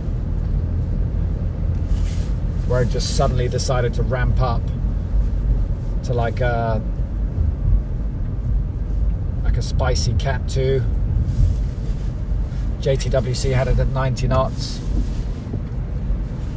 And it really did have that feeling of a storm that was on the upswing as it was passing over.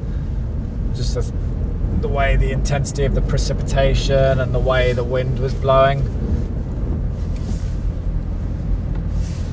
You know, storms which are intensifying have a different vibe and a different kind of bite to them than those which are on the downswing. So very interesting.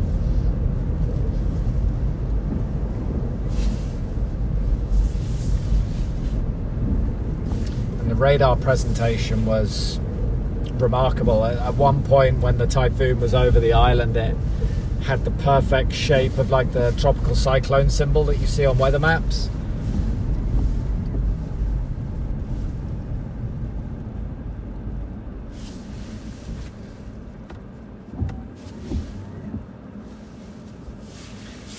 So I'm just making my way back towards Itoman. There's a nice seaside park I know there, which I'll go hang out in for a bit and see what's going on.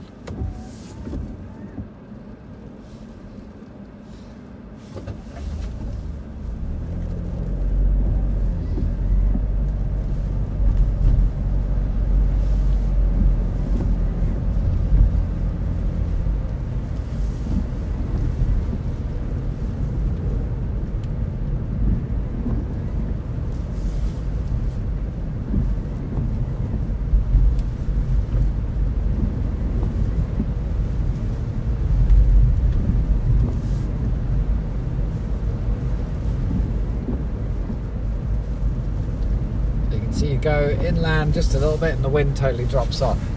So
we might have a little bit of rain up ahead. Sometimes get these bands just kind of sprouting up. It doesn't look too severe or anything.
person through just because I want to take the drive leisurely.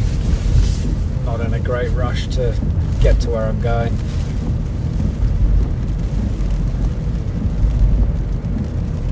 Looks like there's some emergency vehicle up here of some sort. Fire truck. They might be clearing the road or something. I might just be looking at the state of the trees and things. Yeah, they're probably just checking to see if that little tree's alright. That's no big deal.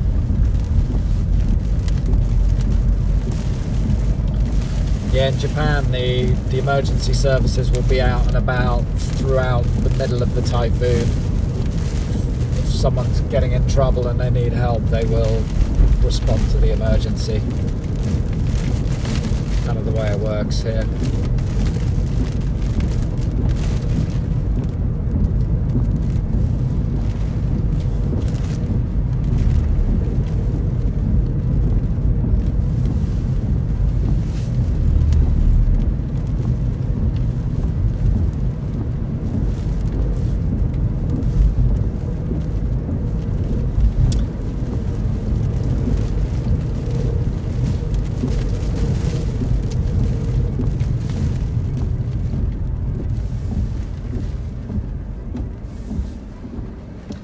What's up with Chanhom? Yeah, that's another tropical storm. It looks like it's going to be heading towards northern Honshu or eastern Honshu. The last I checked, it looked a bit like a slightly strange hybrid system. So I don't envisage it being a big wind maker, but any sort of tropical moisture making its way up into northern Honshu and Hokkaido in the past has usually led to some trouble, mostly in terms of just flooding. The areas up there are not particularly used to tropical deluges, and when they do happen, they cause issues. So I'm keeping an eye on it. It's not something I'll probably chase just because I'm busy next week, but I'll certainly be keeping an eye on it.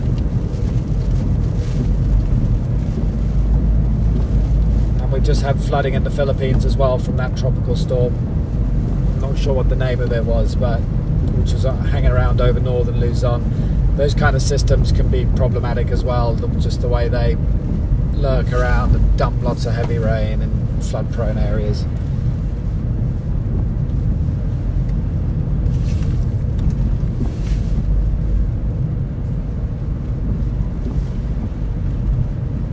Yeah, but just look how beautiful this is, these green lush hillsides, and then on the left goes down to the beach. It's beautiful. And we're just coming back up on Oshima Island, which I had a quick stop off at earlier.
Ojima Island. That's the name. Sorry, not Oshima Island. Ojima. Ojima.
Down in this little town.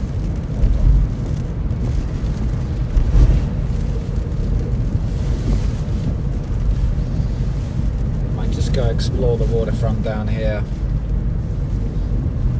Where do we go? Let's see what's down here. Let's go get lost in this town.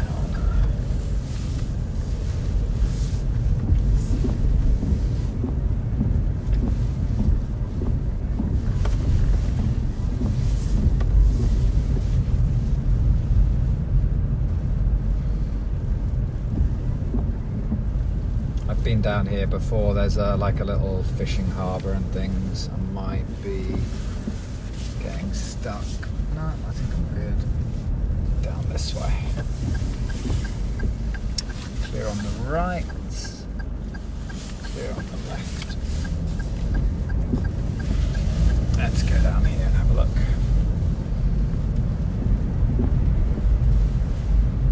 There's some big crashing waves.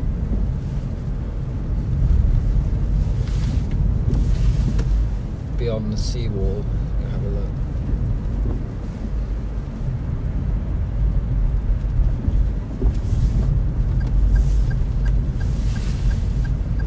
Turn right here.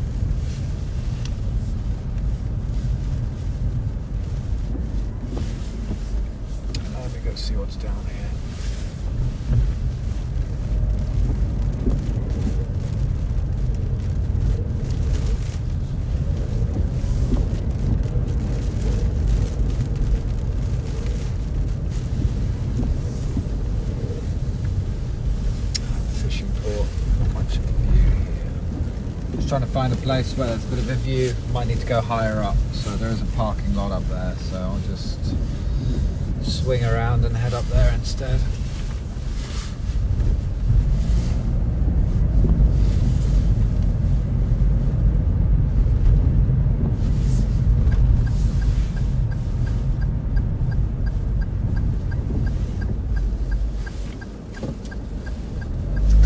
Left.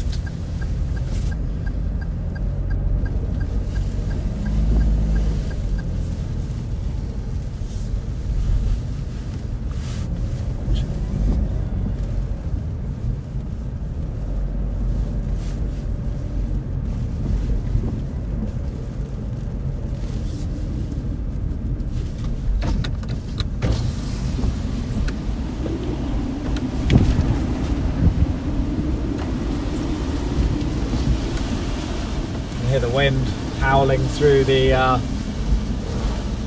power lines, giving that like little howl. So just open the windows if you can hear that. What's down here? Let me see. This is nice. Might have a bit of a view here.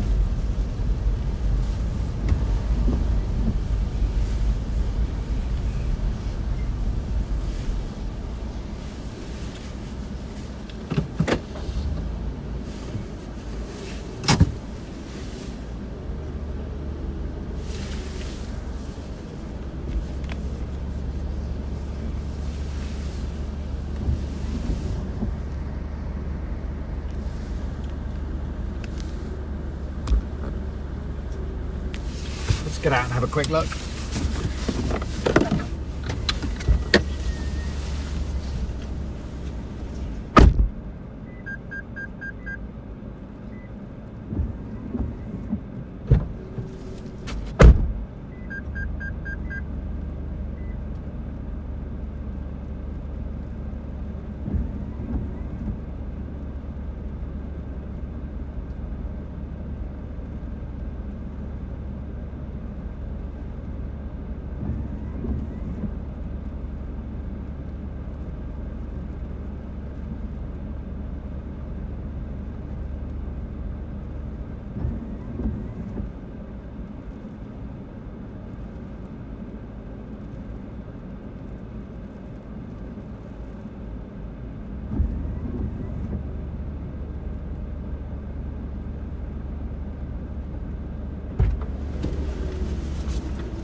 Not a huge amount going on down there. I'll just carry on the way I was going.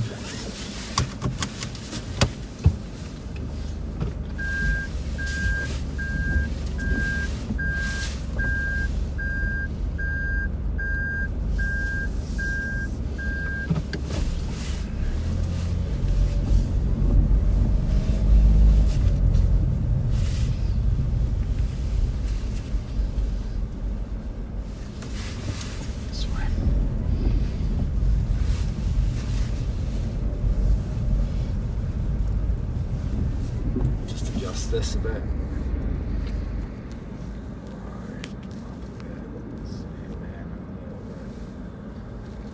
the camera right.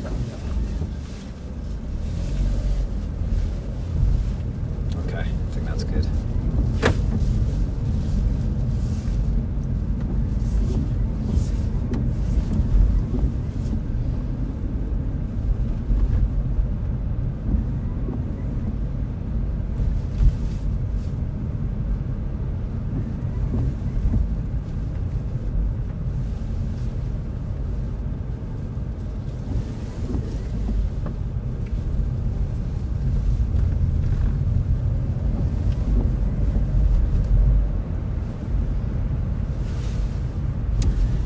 So we'll carry on heading over to Itoman, which is the town south of Naha. We've got a seaside park there, so see what's going on.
no, when Chanhom reaches Honshu, it will be a hybrid subtropical kind of system. It'll probably likely carry a lot of rain, but it's not going to be like a typhoon you're used to seeing. Honestly, today, once I've finished up with the stream and I'm just chilling out, I'll have a look through everything, see what the score is. Probably should have done that already, but still focusing on Dolphin.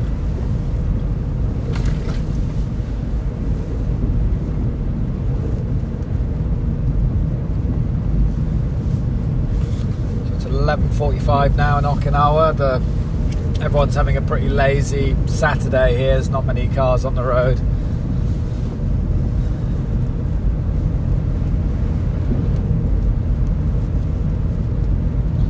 Good day to just stay at home.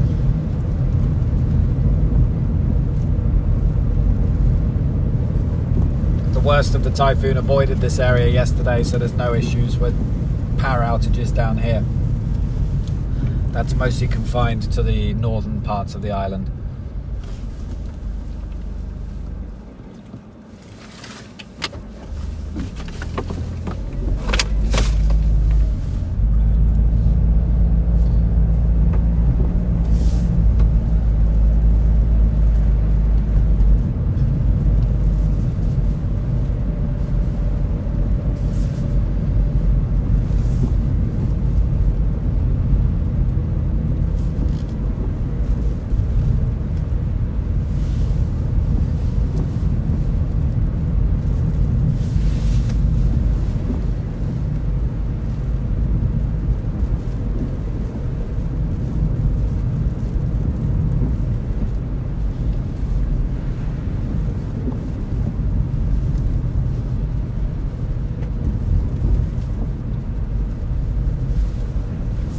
Skies are looking a little dark up there, so it might be some more rain not too far away.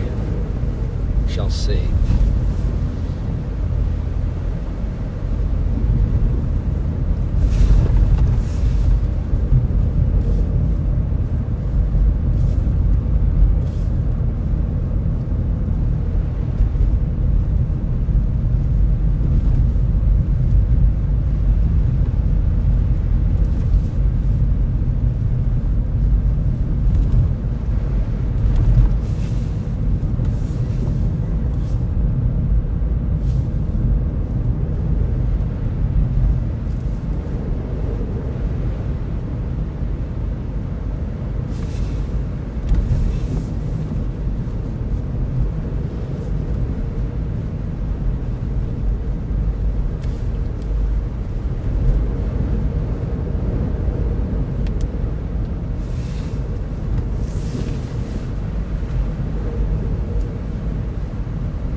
Hungry, but I'm gonna see if they have my favorite fried chicken in here.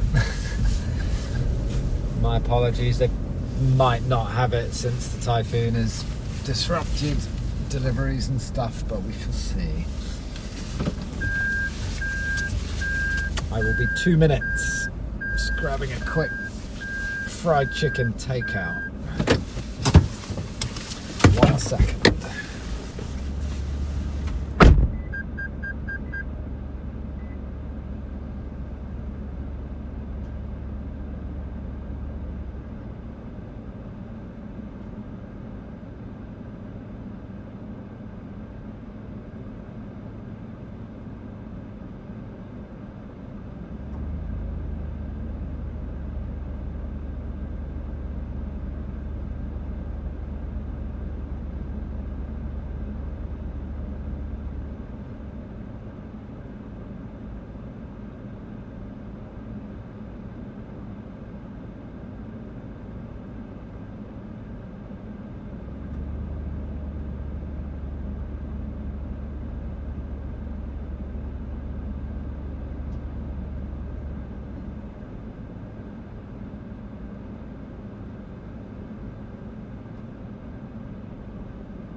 have it. So those who were tuned in yesterday during my spiel about my favourite fried chicken in convenience stores is the Lawson Red Karaage-kun, which basically kind of means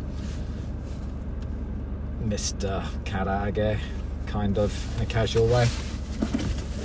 And it's really good. I'm not going to film myself eating it, but I'll show you. So yeah, spicy fried chicken, definitely recommend it. And you need a quick bite on the go. I'm just gonna mute someone in the chat because they're being annoying, so let me do that. Hold on.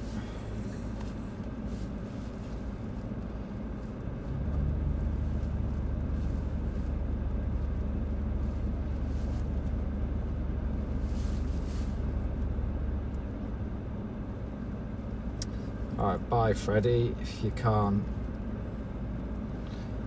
post normally, you disappear. Goodbye. Right, okay. Spammers have been zapped. So,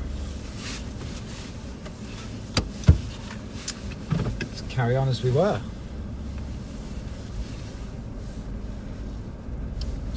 Sec. Just give me a sec. Just need to answer a message.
Sorry about that.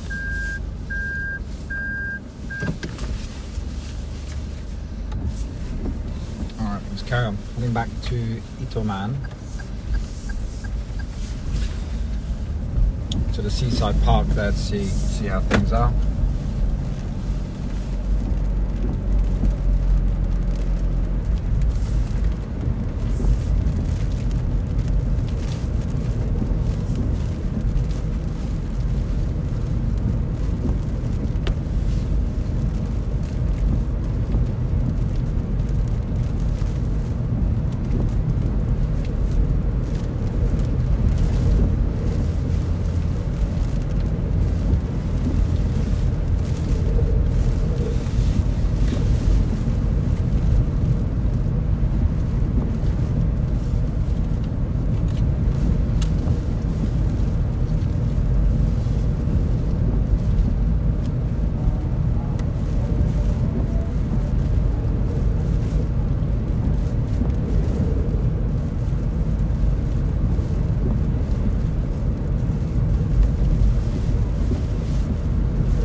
sugarcane fields up here.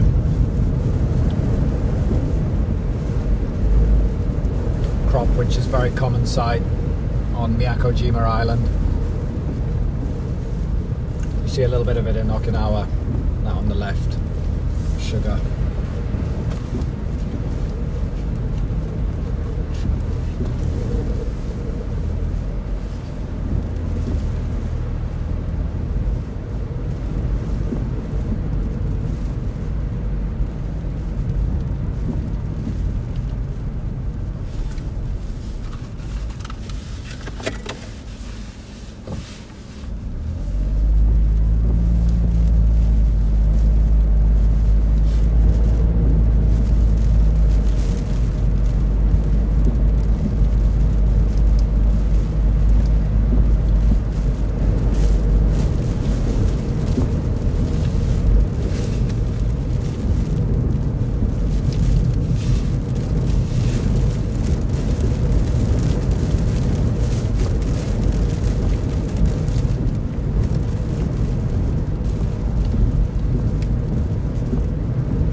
Here on the left is the Peace Memorial Park.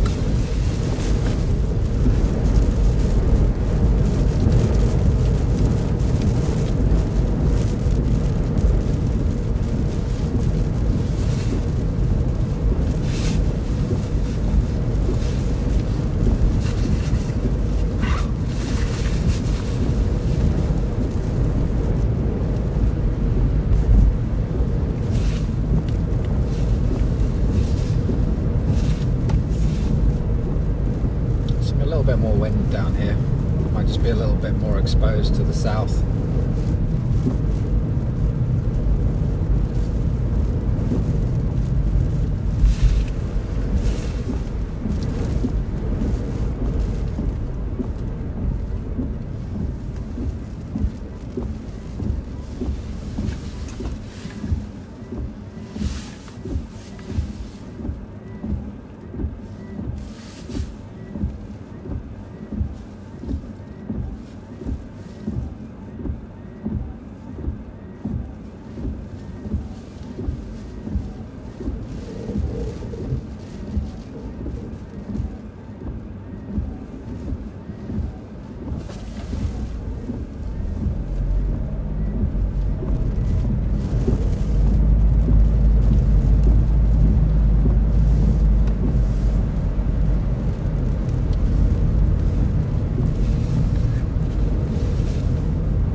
Yeah, it looks like we have a bit of a rain band up ahead. I can see like some low cloud whizzing by quite quickly. Yeah, and the visibility is dropping off a bit, so we might have a little bit of a squall or something coming through. Let's drive into it and have a look.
driving into a squall now, so we might get some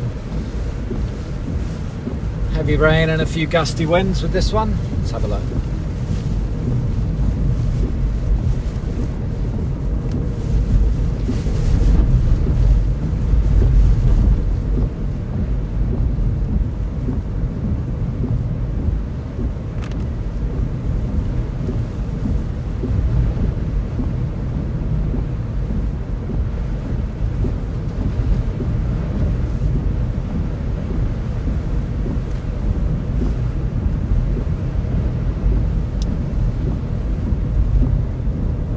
Time I did another radar check. When we get to the next spot, I'll do that.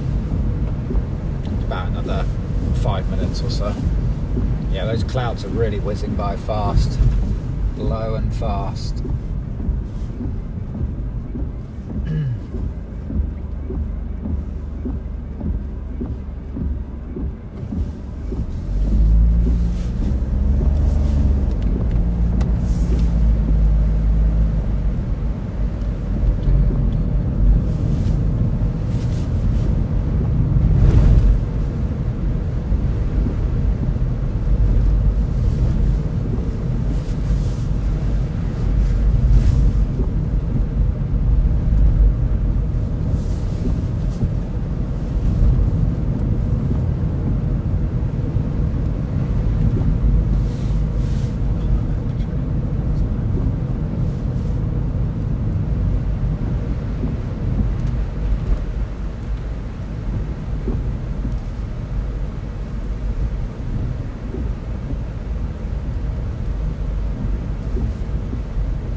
In these outer bands that you can sometimes get a bit of a tornado threat as well.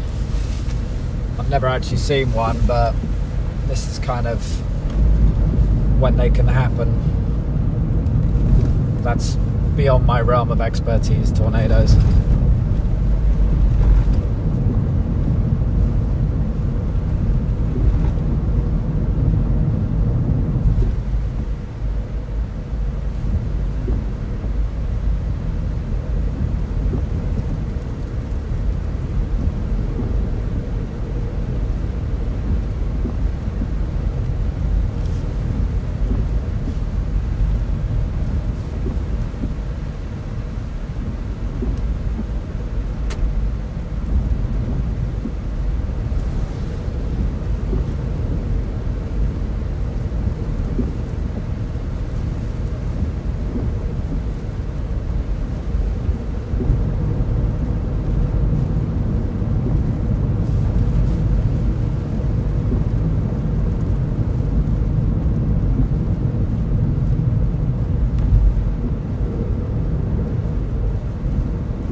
There, take a left here.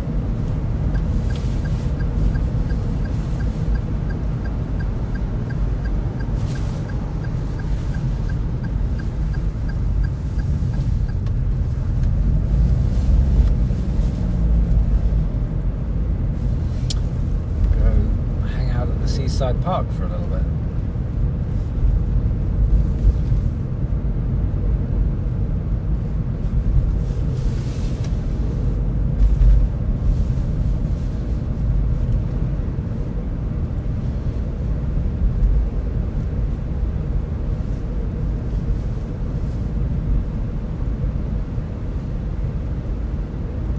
So I'm just near Itoman now, south of Naha. It's a little seaside parking lot, I know, so I'll just go hang out there for a little bit.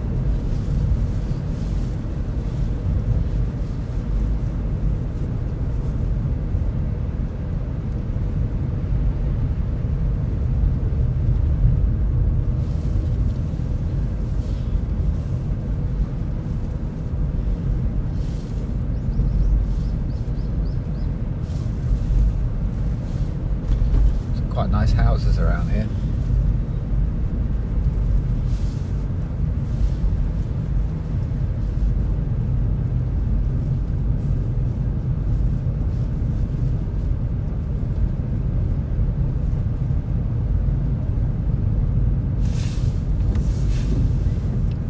Yeah, if I had to live in one of these houses, I'd be alright with that. It's a nice spot.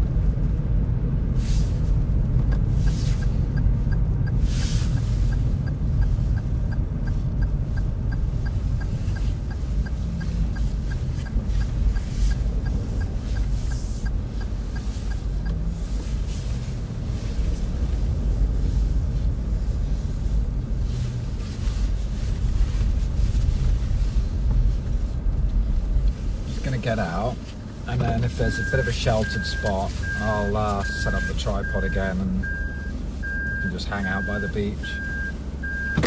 So give me a minute or two. I'll go see what's going on.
Found a nice little sheltered spot, so I'll put you guys on the tripod again and we can go around there.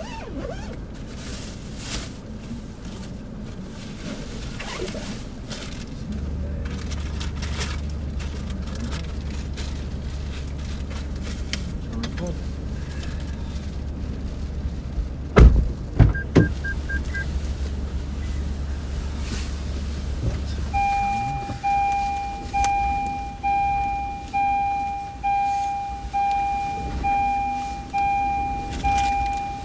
Yes, it's fine. I know the car door is open. Stop it.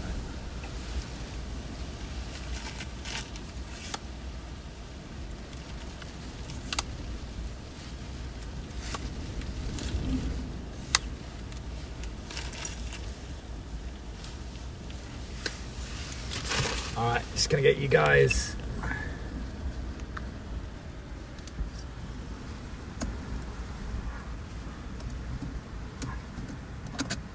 I always appreciate interesting facts about trees and wildlife and things, so thanks for that, Alexander. Just bear with me. We are about to go to the beach.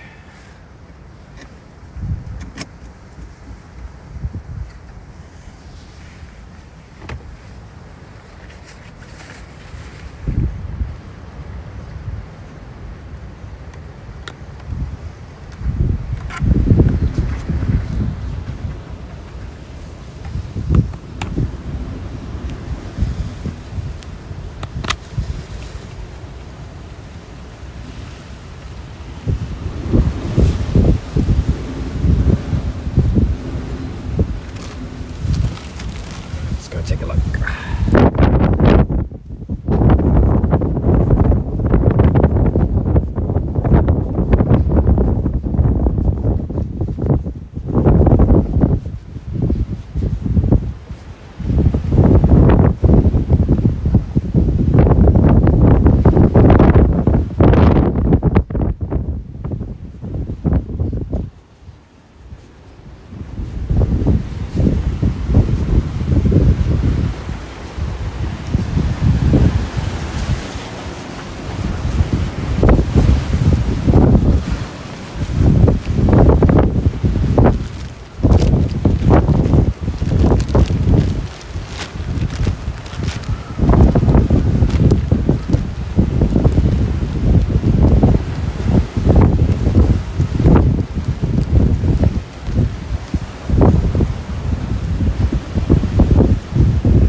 To hang out for a bit. Yeah, Lynn, it's true. It's nice when effort is put into keeping a place looking nice.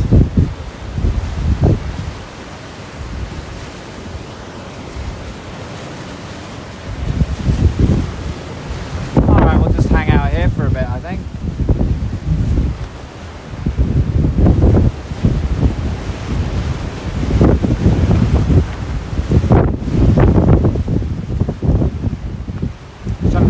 Spot where the camera doesn't get too shaky. That's just a bit annoying otherwise.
Hey Sam, hope you're doing well. I need to shoot you a message about Jeff, so I'll send you a DM. Just curious what's happened to his Facebook page. It kind of disappeared.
Okay, I send you a DM on Twitter, so glad to hear it's a hacking and nothing else.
difficult to see, but there's a big sea turtle swimming out there. I'm going to zoom in a bit, see if you can see him coming up for a breath of fresh air.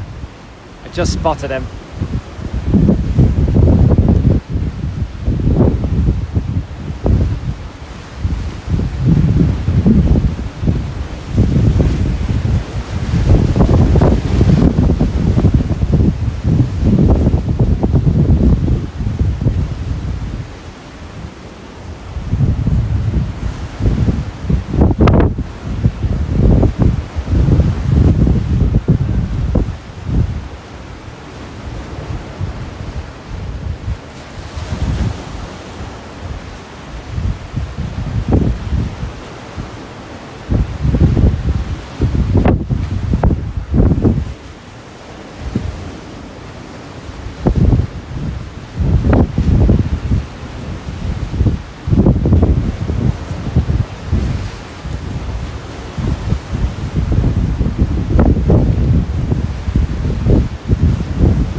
Yeah, there's two big sea turtles just beyond that line of waves there. I can see them popping up for air. If you just look very carefully, you might be able to see them. I know the quality's not very good. But just behind those breaking waves around that area, just keep an eye out. I just saw two sea turtles. Yeah, there he is, he just popped up. I think there's two out there. I saw them from the plane. This must be a good habitat for them. As I was flying in 2 days ago, I could see two turtles swimming around. Yeah, they're out there. Beautiful creatures.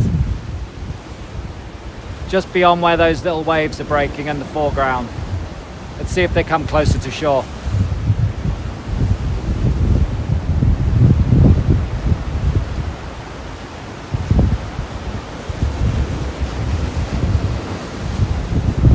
I think they're getting a bit closer. Yeah, they are. I can see them.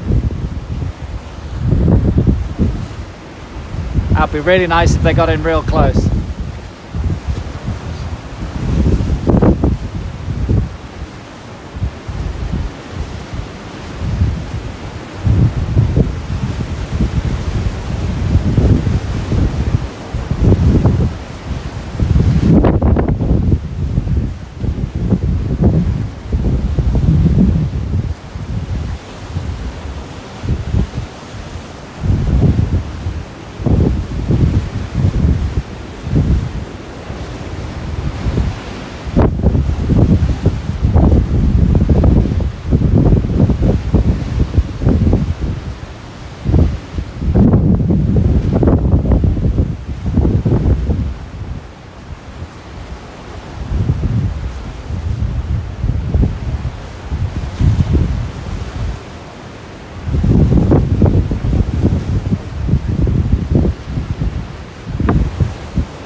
Do the wider shot. We're just doing a sea turtle camera. There are two turtles swimming just beyond those waves which are breaking nearby.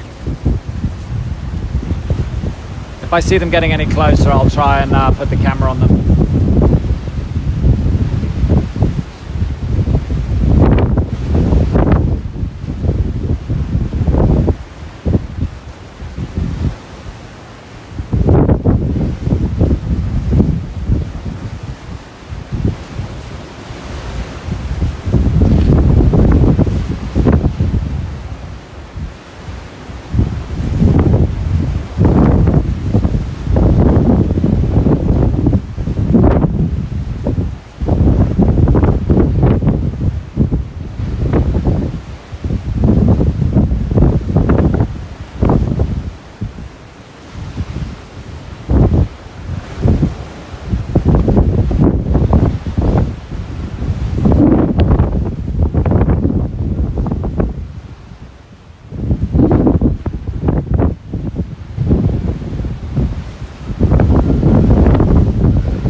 Yeah, they're coming in closer, so I'm just going to zoom in, see if we can see them. Just saw one coming in much closer. So for those who are just tuning in, we're on sea turtle watch. So just keep an eye on the ocean, see if he pops up for a breath of air. They're wonderful creatures.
Right now there are 2 turtles. See that navigation marker? So there's a navigation marker there. They're around there, swimming around that area. Yeah, he just popped up. There's 2 turtles out there swimming around.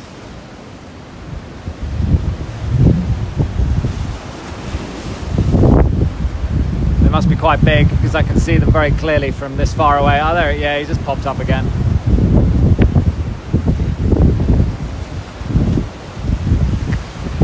Just beyond where those waves are breaking around there.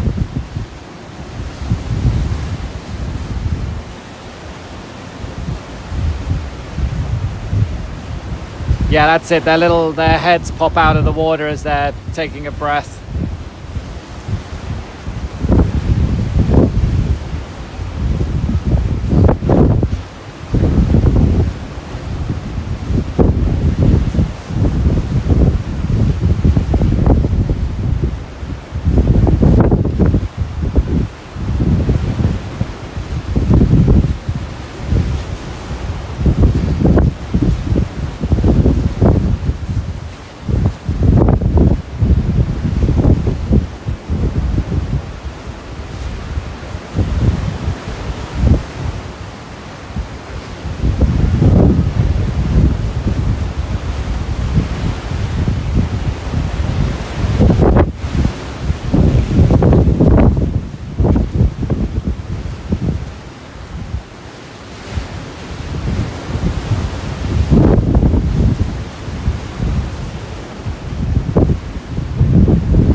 turtles as well, just over there where those, in kind of that area, just keep an eye out for them.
Oops, sorry.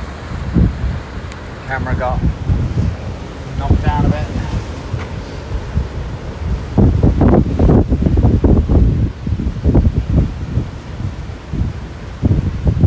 Ah, there's one right in the shore now. Hold on.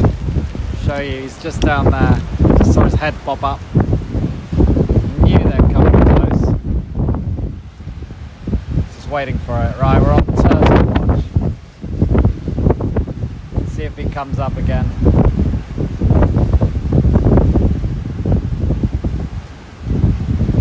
I'll just zoom out a little bit.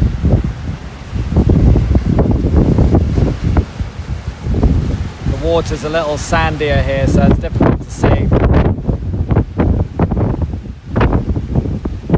an eye out for the turtle.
Pops up again to say hello. Be nice to get a closer view. But now the wind is increasing and it's difficult to see in the waves.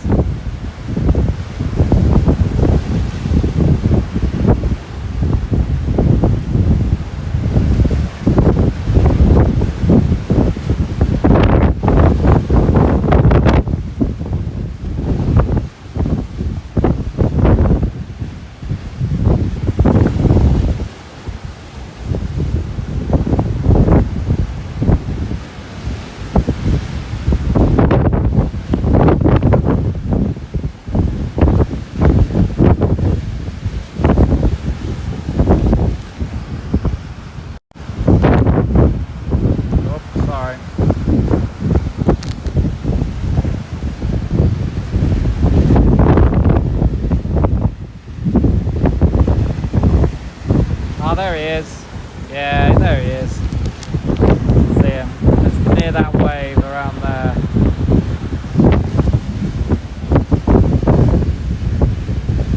You can pop back up and say hello.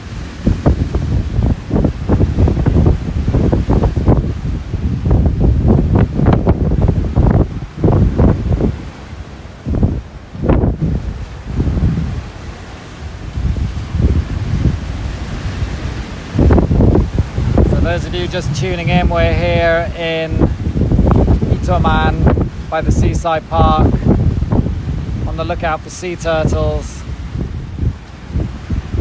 as well as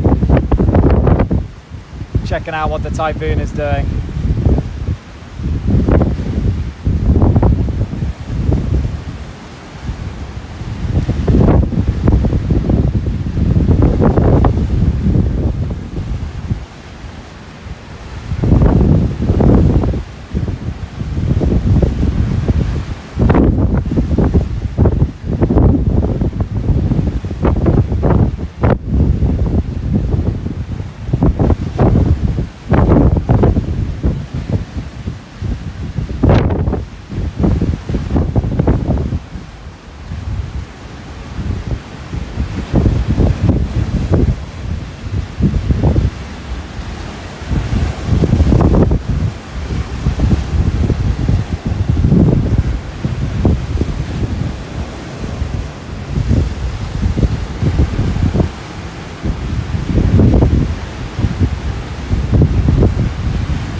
comes back up again, we'll take another look.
see them like that.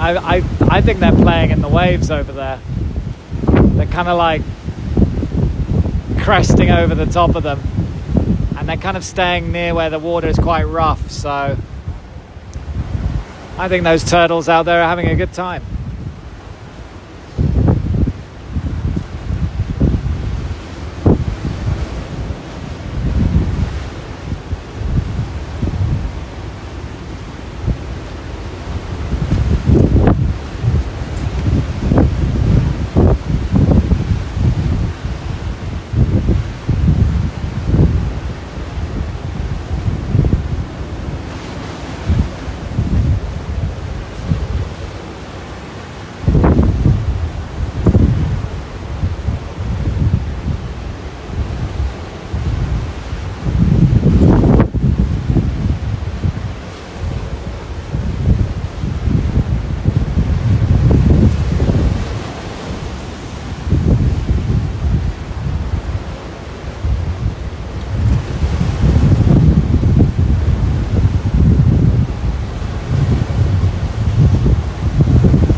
folks. I think we'll head back to the car.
Apologies for the shakiness. Getting back in the car. Right. Place. Alright, let me just flip this over a bit. That connected back up to that. Alright.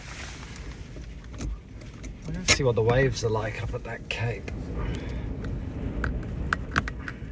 The castle ruins, I mean.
Make my way over to the castle ruins. Stop charging.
Alright, go see the waves down at the castle. I was there a couple of months ago and they had good reception, so hopefully that's still the case.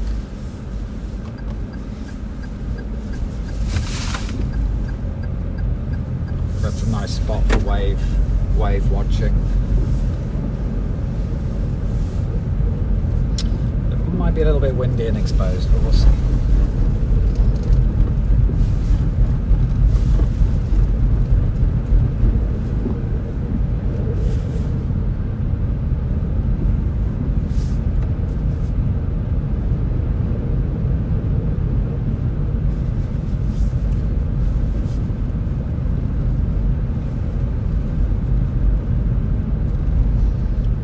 House there on the left. It's a really nice spot.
say cat. Alright, hold on, it's got a little cat in the way. There he goes. I don't want to make sure he's safe and sound. Good. His fur is blowing around in the wind.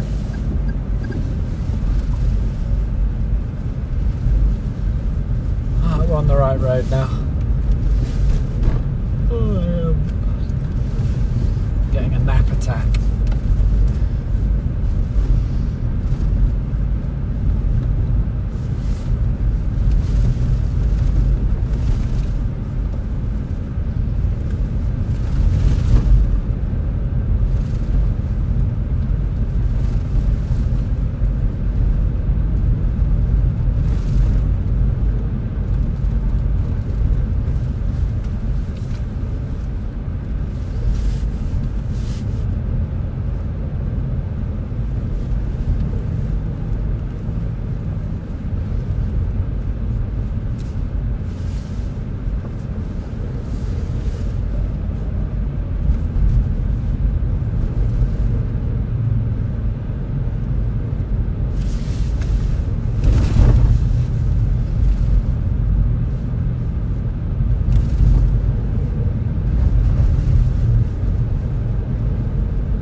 This road will be at the castle ruins, so I'll jump out of the car, go down and take a look. It's very exposed down there, but they have great views of the ocean, so hopefully I might be able to find a sheltered spot to set up the tripod and get a view of the waves crashing against the cliffs. Really nice. Ugh. Excuse me.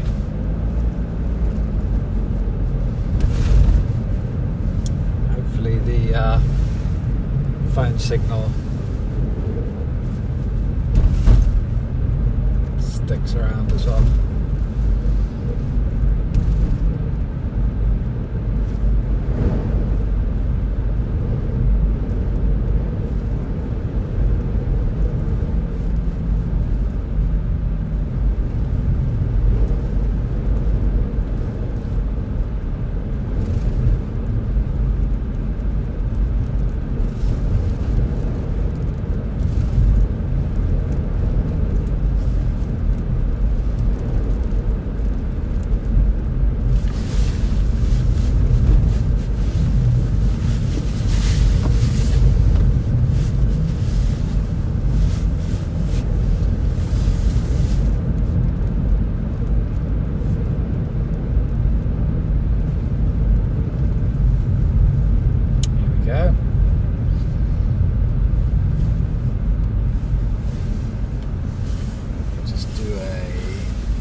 Let me just go take a look down at the ocean, the waves.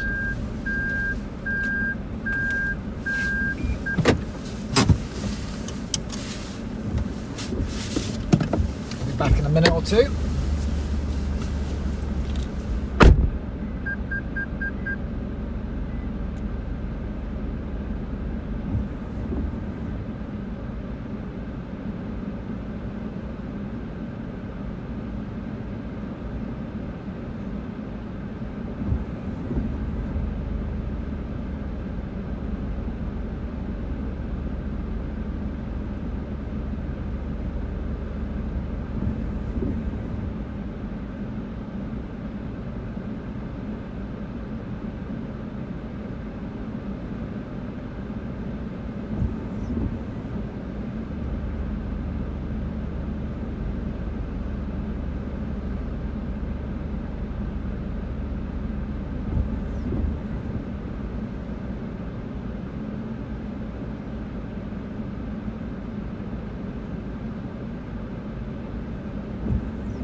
go look at the waves. Those of you who are still with me, appreciate it. Take this off. It's going to be a bit handheld and shaky down there, but it's a beautiful view. Unnecessary alarm.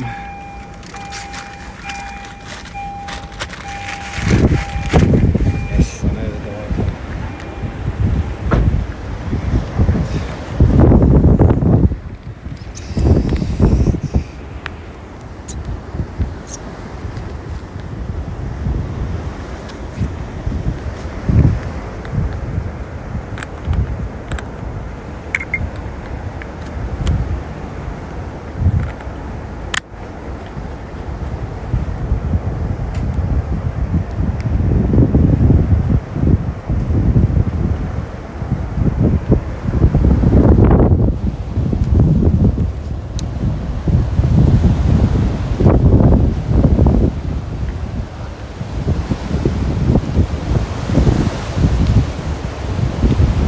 How we hold up with the signal down here.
say thank you very much and to sign off.